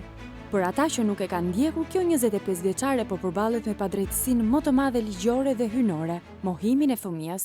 Sot që flasim, kanë kaluar 7 vite që unë nuk po marr fëmijën tim. Dhe shkak për këtë janë ish-vjerri dhe ish-vjera e kësaj nëne të re, e cila që në moshën 17 vjeçare u përball me një fatkeqësi. Bashkëshorti im ndroi jetë, një pishëm, ka fut armën ke dera e lokali dhe ka gjuajtur. Pas vrasjes së burrit, afërdita atëherë adoleshente dhe nënë një foshnje që ende nuk ishte mbushur vitin, përballet me një tjetër dramë në jetën e saj. Ishte ora 1 e natës dhe më thanë ti, o do rish me qënë këtu, o qënë me vetë nuk ke me marë. Këtë ultimatum nuse së reja bënë vjerri me vjerën duke shkaktuar krahas trazimit shpirtëror edhe një konflikt familjar. Thirrën babain tim dhe i thanë që ti nuk e për ta marrë vajzën bashkë me qunin, se bëhet gjaku lumë. Pas këtyre përplasjeve që shkuan deri në konfrontim mes palëve, afërdita vendos të largohet nga shtëpia e vjerrit, gjithmonë me kokën pas dhe me shpresën se shumë shpejt do të kthehej aty për të marrë fëmijën. Por shpejt kupton se ka gabuar dhe dy të moshuarit do t'ja vështirësonin gjithnjë e më shumë rrugën për t'u bashkuar me djalin. Dita ditës, unë kom pas përplasi me ta që më thoshin hajde kë shtëpia, nuk ta nxjerrim në takim, kë shtëpia nuk kam pas shku, në Burrel e kam pas taku, po kena pas debate vazhdimisht. Nëna e re e shet thuajse të pamundur vazhdimin e komunikimit me ata që i mbanin peng djalin.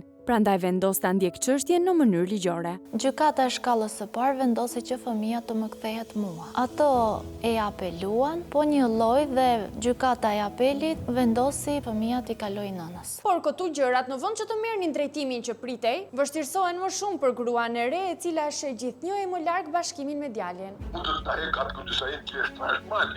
Mos u mërzit për çat në shkollë nuk ke drejt me shkollë. O të shkoj prapë në shkollë. E makinës, mos na lejoni dalim në katastrofë. Pavarësisht kërcënimeve, afërdita nuk bën asnjë hap pas. Madje përpiqet që t'i jap fund kësaj padrejtësie duke kërkuar ndihmën e përmbarimit dhe të policisë. Jo një herë, as 2, as 3, por plot 26 herë, pa rezultat.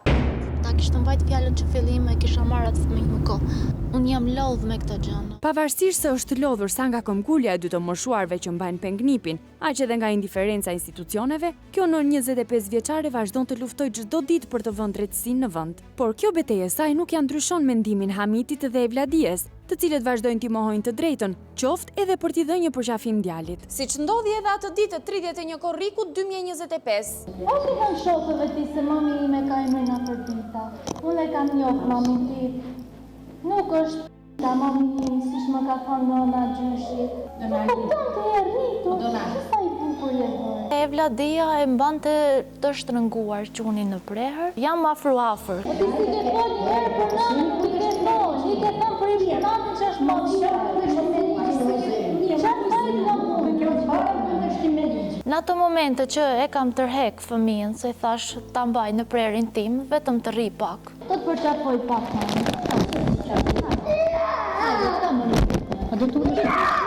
Ajo nuk dëgjoi, jo, tha po i merret fryma qunit, jo nuk është mire. Ish vjerra, Evladia Hoxha, në atë moment fut dhe ish vjerri dhe tha nuk guxon që ta marri fëmijën. Dhe në pak kohë Salla kthehet në një arenë dhune. Në atë moment ku e kam vendosur fëmijën në prerin tim, ish vjerra e ka tërhek qunin. Evladia tërhiqte qunin, unë e thash vetë rri pak te une. Më ka kapur për flokësh, për fyti. Have pak derën, kështë kam dhëmë derën, që lutem. Brenda, ko konfliktohen persona të rritur në prezencë një fëmije të mitur. Evladia duart në fytyn dhe më thote do të mbys. Si ju vjen turp dhe sa institucione të dështuara jeni, të gjithë një për një, ju si punojnëse e policisë. Qarë masash merrni, ndërkohë që shikoni një fëmijë dhe një nënë që tiret. Punojësja policisë bashkë me punojësit e bashkisë, më mbashin për krash. Prezent ishte përmbaruesi dhe psikologja. Përveç toneve të larta të zërit, kanë filluar dhe me konfrontime fizike midis ish vjerrës edhe nënës së fëmijës, dhun kjo që është konstatuar më së tepërmi nga ish vjerra përkundrejt ish nuses. Nga Evladia është godit nëna fëmijës. Dhuna asaj ditën dhe afërditës është dokumentuar edhe nga këto foto ku shihen qartë shenjat në trupin e saj.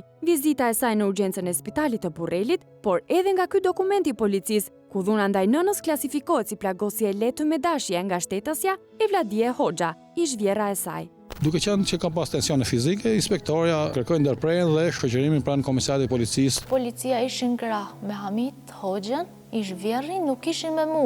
Punojësia e policisë në ato momente ajo do të reagonte, do të shoqëronte në komisariat sa to po përdorshin dhunë ndaj meje të përqafoja fëmijën tim. Por kishte edhe nga ata që nuk e kishin parë këtë dhunë. Fëmijën do ta mori mami me të mira, jo në atë mënyrë. Si nëna me të mira? Në është 22 herë që nëna vjen sot. E gjitha kjo përplasje që ka çuar deri në dhunë ndaj nënës, e ka një shkaktar i cili ndodhet gjithmonë prezent sa herë ajo i afrohet djalit. Ti dil jashtë se je pa lishme në këtë proces. Unë jam shumë e lishme, mundësisht për aq kohë sa institucionet nuk funksionojnë. Shkoj lexo ligjin. Ti e di ku policitë mia. Pra pa hekurave. Funksiononin të gjitha. Në 2 raste që jam unë në dieni, juve keni marrë fëmijën pa ditur nëna se po shkoj. Të gjithë juve çfarë jeni këtu? Të dëgjoni ato lloj urlërimash që bën nëna për të marrë fëmijën e vet, mos u zhdukni të gjithë ashtu të më ktheni kurrizin. Turp të keni, secili prej jush. Kanë kaluar 2 muaj nga i takim që u mbyll në mënyrën më të dhunshme. Kjo e mjaftueshme që Hamit Hoxha të lëvizte të gjitha gurët për të penguar zbatimin e ligjit. Duke arritur deri aty sa të përdorte fëmijën 7 vjeçar si kavje, sa në një klinik mjekësore tek tjetra. Vetëm për të arritur qëllimin e tij, ndarjen e djalit nga nëna. Me datën 1 gusht, fëmijës i është bërë një vlerësim psikologjik nga psikologja e spitalit të qytetit të Peshkopis, Elida Shehu, pavarësisht se rasti ndigjet prej kohësh nga ekspertja psikologe Eriona Hoxha, e cila ka qenë e pranishme në çdo proces. Por kjo duket që nuk i ka shkuar as pak për shtat të gjyshit problematik që ka gjetur rastin të përplaset me të. Ti personalisht do bësh përgjegjësi për ta. Po, dhe mjeku në këtë rast. A ti në gjykatë për ballë mua ty pa. Mirë, pra mjeku në. Edhe do ta shohësh liçetën tonë ti që për këtë veprim që ka bën të palikë. Ti e ka dhënë mua. Ti po të pyes, po më kërcënon. Jo. Por le të rikthehemi tek psikologja e spitalit të Peshkopis, e cila më shumë se sa punën me fëmijën duket se ka bërë një raport të ndikuar nga gjyshërit e tij. Mjafton të citojmë disa rreshta nga ky vlerësim për të kuptuar tendencën e qartë të kësaj eksperteje. E njëkohësisht edhe pa aftësinë e saj. E di që nga autoritetet gjyqësore mendohet se fëmia manipulohet, pasi kemi një djalë që është rritur nën kujdesin e gjyshes, gjyshit, xhaxhait dhe kushërinjve dhe vërehet që ndjehet i sigurt. Fëmia është zvarritur nga zbatuesit e ligjit dhe nga përmbarues që bëjnë të fortin se duan të ekzekutojnë vendimin me çdo kusht. Përmbarues që bën të fortin, thot psikologja, e cila nuk i çaron rrethanat se si është vënë në dieni për këtë qendrim të përmbaruesit që akuzon. Mundet një psikolog të përcaktojë që organet ligjzbatuese, patjetër askush nuk është imund ndaj gabimeve, por nuk mundet që në një raport të lëjë gjurmë, edhe në atë historinë që do shpjetoja i fëmia më vonë, që përfaqësuesit e ligjit pas kanë bërë të fortin. Po mirë, të fortin kush e përcakton dhe pse nuk e kishte shoqëruar me një definicion psikologja. I fortin në këtë rast është çdo kush që merr guximin të përshkruaj në mënyrë të gënjeshtër të vërtetën e hidhur të atij fëmie.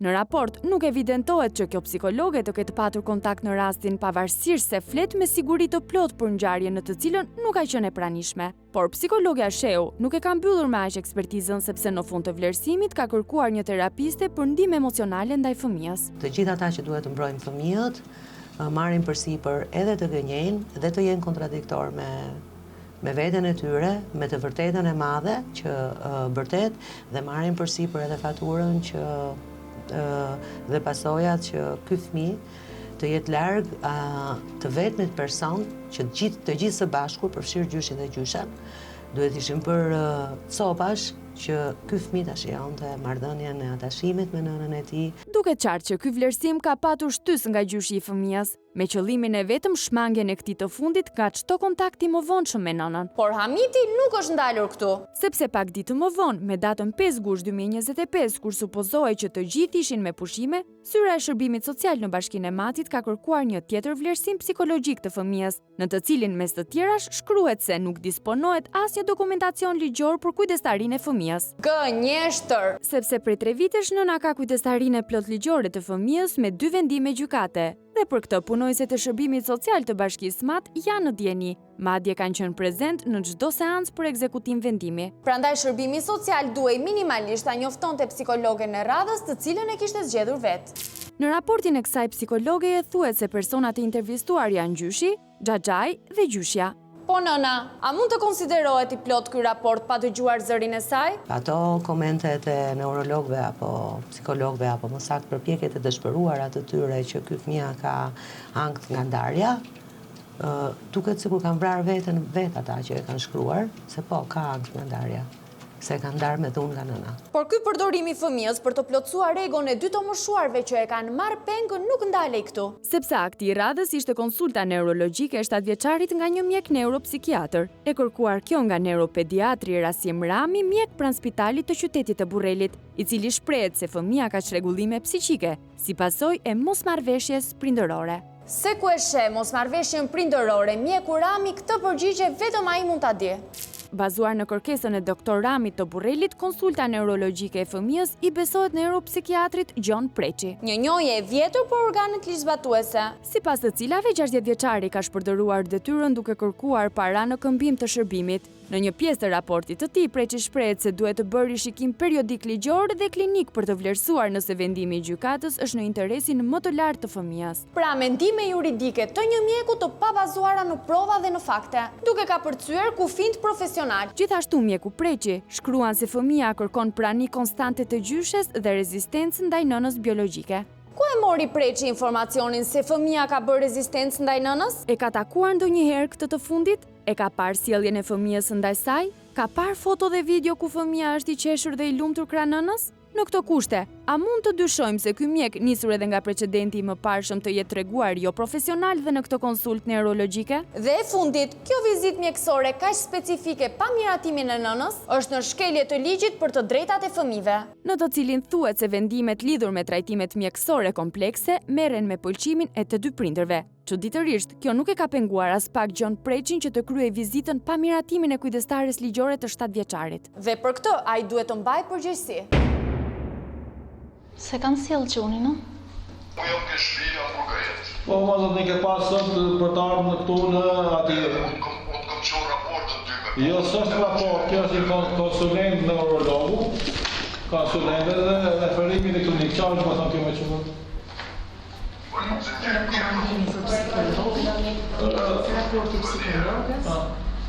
Raport mjekësor nuk e këtu. Ka vlerësim psikologjik. Jo më do këtu ke një konsulent neurologu, një sekund, raportën në sistem, po nuk e rapeo, nuk e s'kam se ta shikoj sistemi, se o sistemi nuk e kam unë e ke ti, valla. Se jam i paliqe, mos e erdha në Burrel, zbatej një vendim gjyqësor që jam i paliqe unë? A e kuptoni se me çfarë njeriu kemi të bëjmë? I thot je i paligjshëm për mbaruesit të caktuar për të zbatuar ligjin. Ky, Hamiti, simboli i paligjshmërisë. Kam një Alba Medika që është konsulent neurolog. Sa i thotë raporti? Bëhet fjalë për këtë konsultë të paligjshme neurologjike të klinikës private të Gjon Preçit, të cilën Hamiti e quan në raport. Po zëndini, a raportën letësoje, raport teksore, edhe për të tonë që se ti ke vretje, shkoa që në gjukatë dhe për plak në gjukatë, dhe ju ti që se ke vretje, në shkryp në gjukatë dhe ajë që ka shumë hullë për të punë, je bloguria që... Do t'a di... Një person që thye në mënyrë konstante 2 vendime gjykate dhe 26 urdhra ekzekutimi, thotë drejtoj unë i gjykatës. 5-8 është 5 kush, do të thotë që ky fëmijë s'ka shkuar fare në shkollë, atëherë kur atje ishte regjistruar që ka përjashtu, po këtu që s'e ka frekuentuar po një kohë, se pas ka qenë smur. Në një moment kur të gjithë po mundohen të kuptojnë situatën e fëmijës nëse shkon apo jo në shkollë, punonjësja e shërbimit social ka një merak tjetër. Nëse dalin video ose regjistrime në media, do të ketë pasojë ligjore. Ta bëjmë punën e vet siç duhet.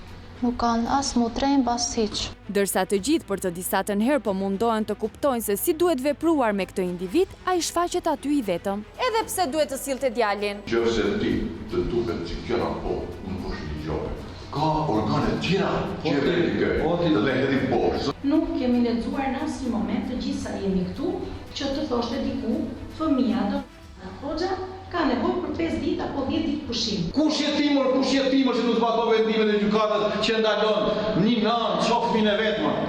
Po më zonë hapësirë paligjshme. Ai plotësohet bështiku prindit, bështiku i babës, bështiku i nënës një fëmie. Bindet e vetë të shkëve. Po kur? Që do të thotë ti nuk merr bështik për të klasësh fare më. Ky zotnia në të majë përgjësiliore, nuk kemi nevojë më ta gjubisim, se kemi gjubis sa herë, nuk ka bërë asa shosë, është e dikë nuk një në gjukata që da apel. Mia, di se nuk e gja të edhe, se nuk e edhe mi, po mia Enrique. Ky moshuar vazhdon të bëj show në zyrat të shtetit, tallet me gjobat që i vinë në seri, ironizon psikologe në shoqëruar me nënqeshjen e 2 punojësve sociale dhe në fund ndeziqet cigaren. Duke shkelur edhe një herë ligjin. Unë të letra, edhe po se shova unë të që letra. Unë të letra dhe që unë ati, të diti të vozot e apëgjëva, edhe sot që kemi zbati vendimi, prapë po më kërë. Io si arrunçu prokurorit në ato raporta. Si ke shumë? Në avokatit ja kom shumë në avokatit. Tani vetëm që jafë prokurori, në që se kam falë unë. E ke shkruve ti, mi pjatë që të paraqitë të shmurët, që se nuk paraqitë të shmurët, dhe të vike banesa. Nuk vjen, nuk njëf mija, vish ati. Jo më zonë njëta. Pavarësisht se di... Ne, hajte ikim tani ati të ma. Ja, një sekund. Ja, të ikim tani. Pavarësisht se di palisht. Dhe vëtë të ikim tani. Kur ta hedi. Tani të vima për jo? Gjukata. Tani të vima për jo? Shkova, si e shkodi. Unë nuk jam dakord me këtë që po shpreh zoti Janit Hoxha. Unë jam nëna biologjika Fërdita Puti, kërkoj të zbatohet vendimi i gjykatës. Policia të marrë masa jo si herë tjera. Sulmur 26 herë se po vinë në përrejt. Data e radhës për ekzekutim vendimi mbyllet edhe një herë pa rezultat. Ndaj, nuk na mbetet vetëm të kthehemi në ditën e caktuar për takim të nënës me fëmijën. Hamiti vjen në takimi vetëm, diçka që po ja humbet durimin të gjithëve. Se ke sjell çunin sot, për unë kisha dhënë. Mia nuk pranon të dalë nga Romina, çfarë keni bëj ju për të sjellë fëmijën? Pse nuk e ka sjell? Pyet shko e pyet fëmin ke shtëpia. Ajo punë bën që ati të mos i shfaqet. Të mos të hiqet nga menja e mormja që u bon 3 vjetë që i thohet me çdo kusht e mormja me polici. Këtu gjyshi i fëmijës pa dashje na tregon një të vërtetë. Bon 3 vjetë që i thohet me çdo kusht e mormja me polici. Kjo e marrmja me polici është një frazë që nuk e ka artikuluar askush në sy të fëmijës, por ka qenë vetë Hamiti dhe Evladia, të cilët ja kanë përsëritur aq shumë djalit të vogël sa që e kanë terrorizuar. Dhe kjo me qëllimin e vetëm, ta largoj sa më shumë nga nëna. Si kujtoni ju, si kujtoi nën, se thes patatesh ose i fëmijë, me fut bagazh, nuk ka thes patatesh, por që dikush të bëjmë mu kofshë shpatull për të marrë fëmijë me pa fut thes, ai person ka shkel 2 sytë. Pas këtij kërcënimi të drejt për drejt, i moshuari largohet. Për të rikthyer 2 ditë më vonë, kësaj radhe për çudi bashkë me gruan e tij Evladian. Ku e keni lënë ti? A kena pas një takim sot? Si s'mjë martë? Si nuk arritet të bindi ju? Unë fëmije nuk vandaloj. Ju e një gjyshrit e asaj fëmije, të mirë e të këqi e një gjyshrit e asaj fëmije.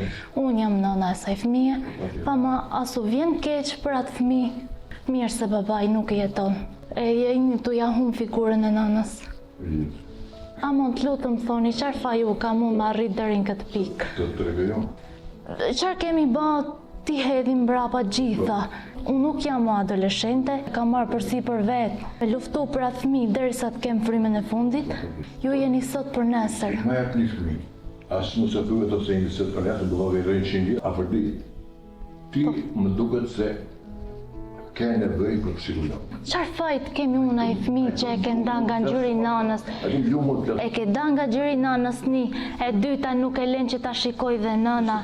Kjo është hera e parë pas shumë kohësh që nëna lejohet të flas pak çaste me ish-vjerrin dhe vjerrën pa debatuar, por pavarësisht fjalëve plot dhimbje që thot, për ata të dy asgjë nuk ndryshon. Gjyshi mundohet gjatë gjithë kohës të gjejë justifikime për ta shmangur takimin e nënës me djalin. Unë e kam dhënë opsionin tim. Ajo punë bëhet vetëm kësaj forme. Ti të heqësh veprimet përparimore nuk ke marrëdhënie. Po në mënyrë asnjë, ja po i fshin gjitha. Sa do i rish kësaj fjale ti? Ke lodrat ja ta sjellin 5 minuta e kanë shpinë. Vetëm me mu. Tu te ke lodrat, mos i trego asgjë se ka ardhur mami jot. Ta ambientohet, tregoni ti. Si je me fëmijën kokë dhe je prind fëmijë dhe e di çfarë do të thotë. Kesh një fëmijë gjallë. Pranon, si s'pranon. Për 4 vite ai bindet me ty. Fëmia është indiku dhe gjanat ku va jepsha unë nuk i mershi. Po mirë, po të bëj një pyetje. A pranoni ju që të vi unë të jetoj me atë fëmijë? Të rri ca ditë me atë fëmijë unë. A pranoni ju? Ku më? Me ardhët je, në burga jetë që të ambientohem me atë fëmijë. Asnjë rezultat. Hamiti nuk jep asnjë përgjigje për këtë kërkesë të ishnuses. Dhe pavarësisht lutjeve dhe përgjërimeve të saj, ngrihet nga vendi pa minimumin e ndjeshmërisë dhe mbyll aty takimin. Në takimin e radhës, Hamiti kuptohet që vjen panipin, por ama me llogaritë tepër të studiuara për të fajsuar nënën. Dhe për këtë përdor si argument përplasjen e 31 korrikut që çoi në ndërprerjen e takimit për ekzekutimin e vendimit. Nuk është përdor, ju keni përdor ndaj meje. Unë të sa dush të bëjmë bashkë, ti merr një doktor, hajde shime, jo dhe një dhem për ty si i ndrojnë të ata më dhe për dit, edhe i ka me t'jus dhe mja pumpin mi metode, me shef sa pone për shef, me bo nuk t'je gjallë ma. Amore, justifikimet e juja, për ditën nga një. Nuk sot e në shkollë, ka shtremi ka herë se pune. Dhe për gjithë këtë faji qën ka i nënës, dhe nuk qën ka i atyre që të rrasin gogoli sa hera ju i afrohet djalit të saj. Minutat kalojnë dhe pasi ka sfiduar për të disatën herë institucionet dhe ka ndezur cigare brenda zyrave të bashkisë, Hamiti e mbyll takimin me kërcënimet e radhës. Hamiti, si do ta mbyllim të takimin? Ti e dhe pritet për parimore, ti mbylli të të saj. Pas sjell çunin, nuk t'i fshij. Nuk je në kushte që vendosësh kushte, Hamit. Shko te koha të shkolla. Unë ke shkolla do shkoj prap. Ke shkolla do shkoj prap. Let vërtasja jem social. Ku i kam shkuar në dytë? Por kërcënoje për qatë të dushti. Me ato kërcënoje dhe ta qoj zërin. Të mojsh mu në telefon. Nuk kam se me të morë, kam të drejtën time me shku sa herë të duka i. Ka për të nërë kush me herë flasë, pas te. Ashtë një herë. Si? Se unë jam qaj që unë shkoj për ditë ke shkolla me ta. Merën telefon, dela mro dhe polici. E ne hajde ti, mush me një zvarë. Një javë pas atij takimit të tensionuar me të drejtën e saj si nën, Afërdita shkon të takoj djalin në shkollë. Pavarësisht kërcënimeve të vjerrit. Në orarin e caktuar, gjyshi sjell në shkollë nipin bashkë me 4 fëmijë të tjerë, të cilëve ju prind zonja Evladie, që serbes hyn brenda në shkollë bashkë me ta. Ky veprim i saj e ka një qëllim, sepse të dy të moshuarit janë të vetëdijshëm që një prej këtyre ditëve pritet vizita e nënës. Gjyshja është në klasë në orën e mësimit bashkë me fëmijët e tjerë. Kam ardhë të takoj qunin. Qa të them unë moj? Se ne kina full një barë, qa të them unë? Ti besoj se mje, që kam ardhë erë tjera, kam ardhë këtë loj gjoje ti këtë zgjidësh me këto. Gjyshja çka kërkon tu në klasë, ka vazhdu klasën e parë. Çka kërkon tu si rritë qunin ti? Unë ka dhe i pse po i rrinë roje, a janë 2 vendime në gjykate këtu? Po, je bile ke raporte. Pas këtij debati me ish-vjerrën, Afërdita tenton t'i afrohet djalit, i cili sipas fjalëve që i thuhen çdo ditë në shtëpi, e sheh nënën e tij si një grua të ligë që do ta rrëmbej. Prandaj i largohet sapo e sheh. Unë jam mami jote, zemër. Jam mami jote, të dua shumë, po nëna bëhet pengesë. Qunë të përqafoj, ty të shikoj, ti e qunë shumë i mirë, ty të ka momi bukurosh, të dua shumë, ma je pak faqë, të në zemër. Në momentin kur nëna po debaton me mësuesi dhe me Evladien, Hamiti i lajmëruar nga gruaja është rikthyer me urgjencë në ambientet e shkollës, ndaj në këto kushte të frikësuar për sigurinë e Afërditës, jemi të detyruar të ndërhyjmë. Pa menduar se kësaj radhe i moshuarit do të ka përcente çdo limit. Edhe juve ti për çfarë erdhe? Këtu ke filluar shkollën? Ti për çfarë? Juve keni filluar shkollën? Hajde për jashtë. Unë për jashtë. Hajde për jashtë. Kur të dalë shtëpinë zonja jote. Edhe ti për jashtë. Ku e keni atë? Ku e keni atë qendrën sociale? Ku e keni atë? Ku e ke atë? Ku e ke atë qendrën sociale? Ku e ke? Ku e ke psikolog? Edhe një herë, zotja Hamit. Çfarë ka në shkollë? Për jashtë thimi më shkollë. Si do të ti? Hajde për jashtë. Për jashtë. Mos më prek. Mos më prek me duar. Jo, mos më prek me duar. Jashtë duhet të dini juve dhe zonja juaj. Juve. Ku e keni qendrën sociale? Ku e keni? Çfarë kërkoni në orë të mësimit? Ku e keni përgjegjësi? Çfarë kërkoni në orë të mësimit? Keni filluar shkollën? Ke filluar shkollën? Po, kam filluar shkollën. Zonja jote ka filluar shkollën? Po, ka filluar shkollën. Juve si lejoni gjyshërit? Zysh? Ku e keni atë përgjegjësi? Fëmija në mësoni juve. Fëmija nuk vjen në shkollë. Juve. A e kupton që po pengon? A e kupton që po pengon fëmijën për heqë ka shkolla? Po e heqë ka shkolla. O zoti Hamit, a e kupton se qarë po... Mirë, bërshaj hodë të top gjatë. Ma po edhe njerë? Ma thuj dhe njerë, po merë fëmija nga shkolla, po i pengon orën e mësimit, o amit. Nuk vje fëmija në shkollë, po normal më i zonë se si ti rini juve në brënda në klas, pa tjetë që nuk vjen fëmija. Me roje, po më i zonë po është institucion. S'ke e pyte mësusin ka dhmollën s'mu. Pse pengoni fëmijën të takoj nëna? Është i lirë, ja ku e keni, po ja ku e ke.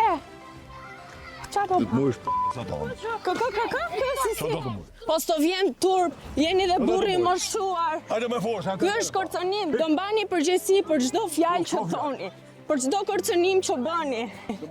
Turp të kemi, unë. Ma thuj dhe njerë? Turp të kesh. Po turp të kesh. Turp të kesh. Turp të kesh. Turp të kesh. Kjo është forma që i më thoni ati fëmije. Të dy bashkë. Si s'ju vjen pak keq. Si s'u vjen ju keq. Si s'ju vjen pak keq. Si s'u vjen pak keq. Qarë po bën? Qarë po bën? Vërë që këtë ligji.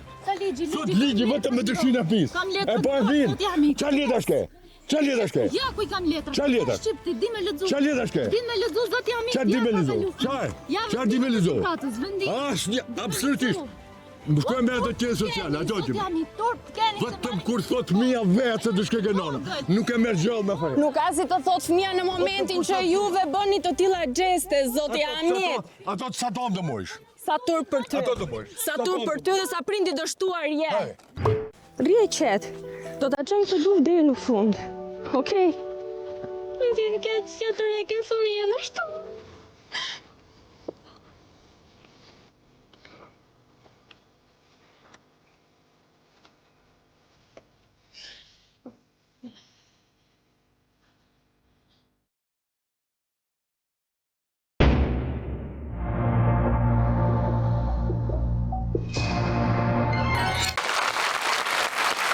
Bravo, bravo!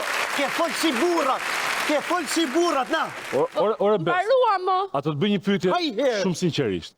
Në qoftë se çdo gjë që ndodh këtu, ndodh në Europë. Po. Atëherë për çfarë drejtin du të hymë në Europë? Po du të hymë për mirën e ty, më mërë! Ne për mirën tonë! Tu mësojmë edhe atyre një dy gjona se kanë gjelë mrapa, të japim liderin që meritojnë. Pra, të vim se të shumë atas kësa ne. Këto ishin për ajnë person të Bes. Po shqyqyrë! Po shqyqyrë se në zi! Në kini zi! Në kini zi! Do na vini pa jo me ballin duket. I ke ishur bajamet apo i ke? Ishni nga Piranja! Ore, ish bajamet. Ishni nga Piranja! Do kthehemi prap javës tjetër.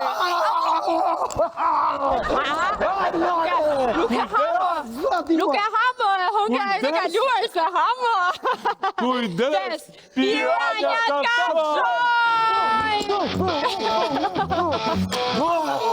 Po je që një shumë, po je, do pëjtë, Ma hiç këtë zeshime.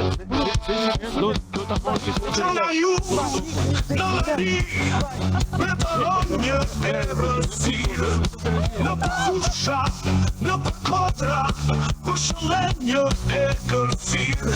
Pra pura, hajpini, ore qast, për që kallin në të erët, atë se në i rast.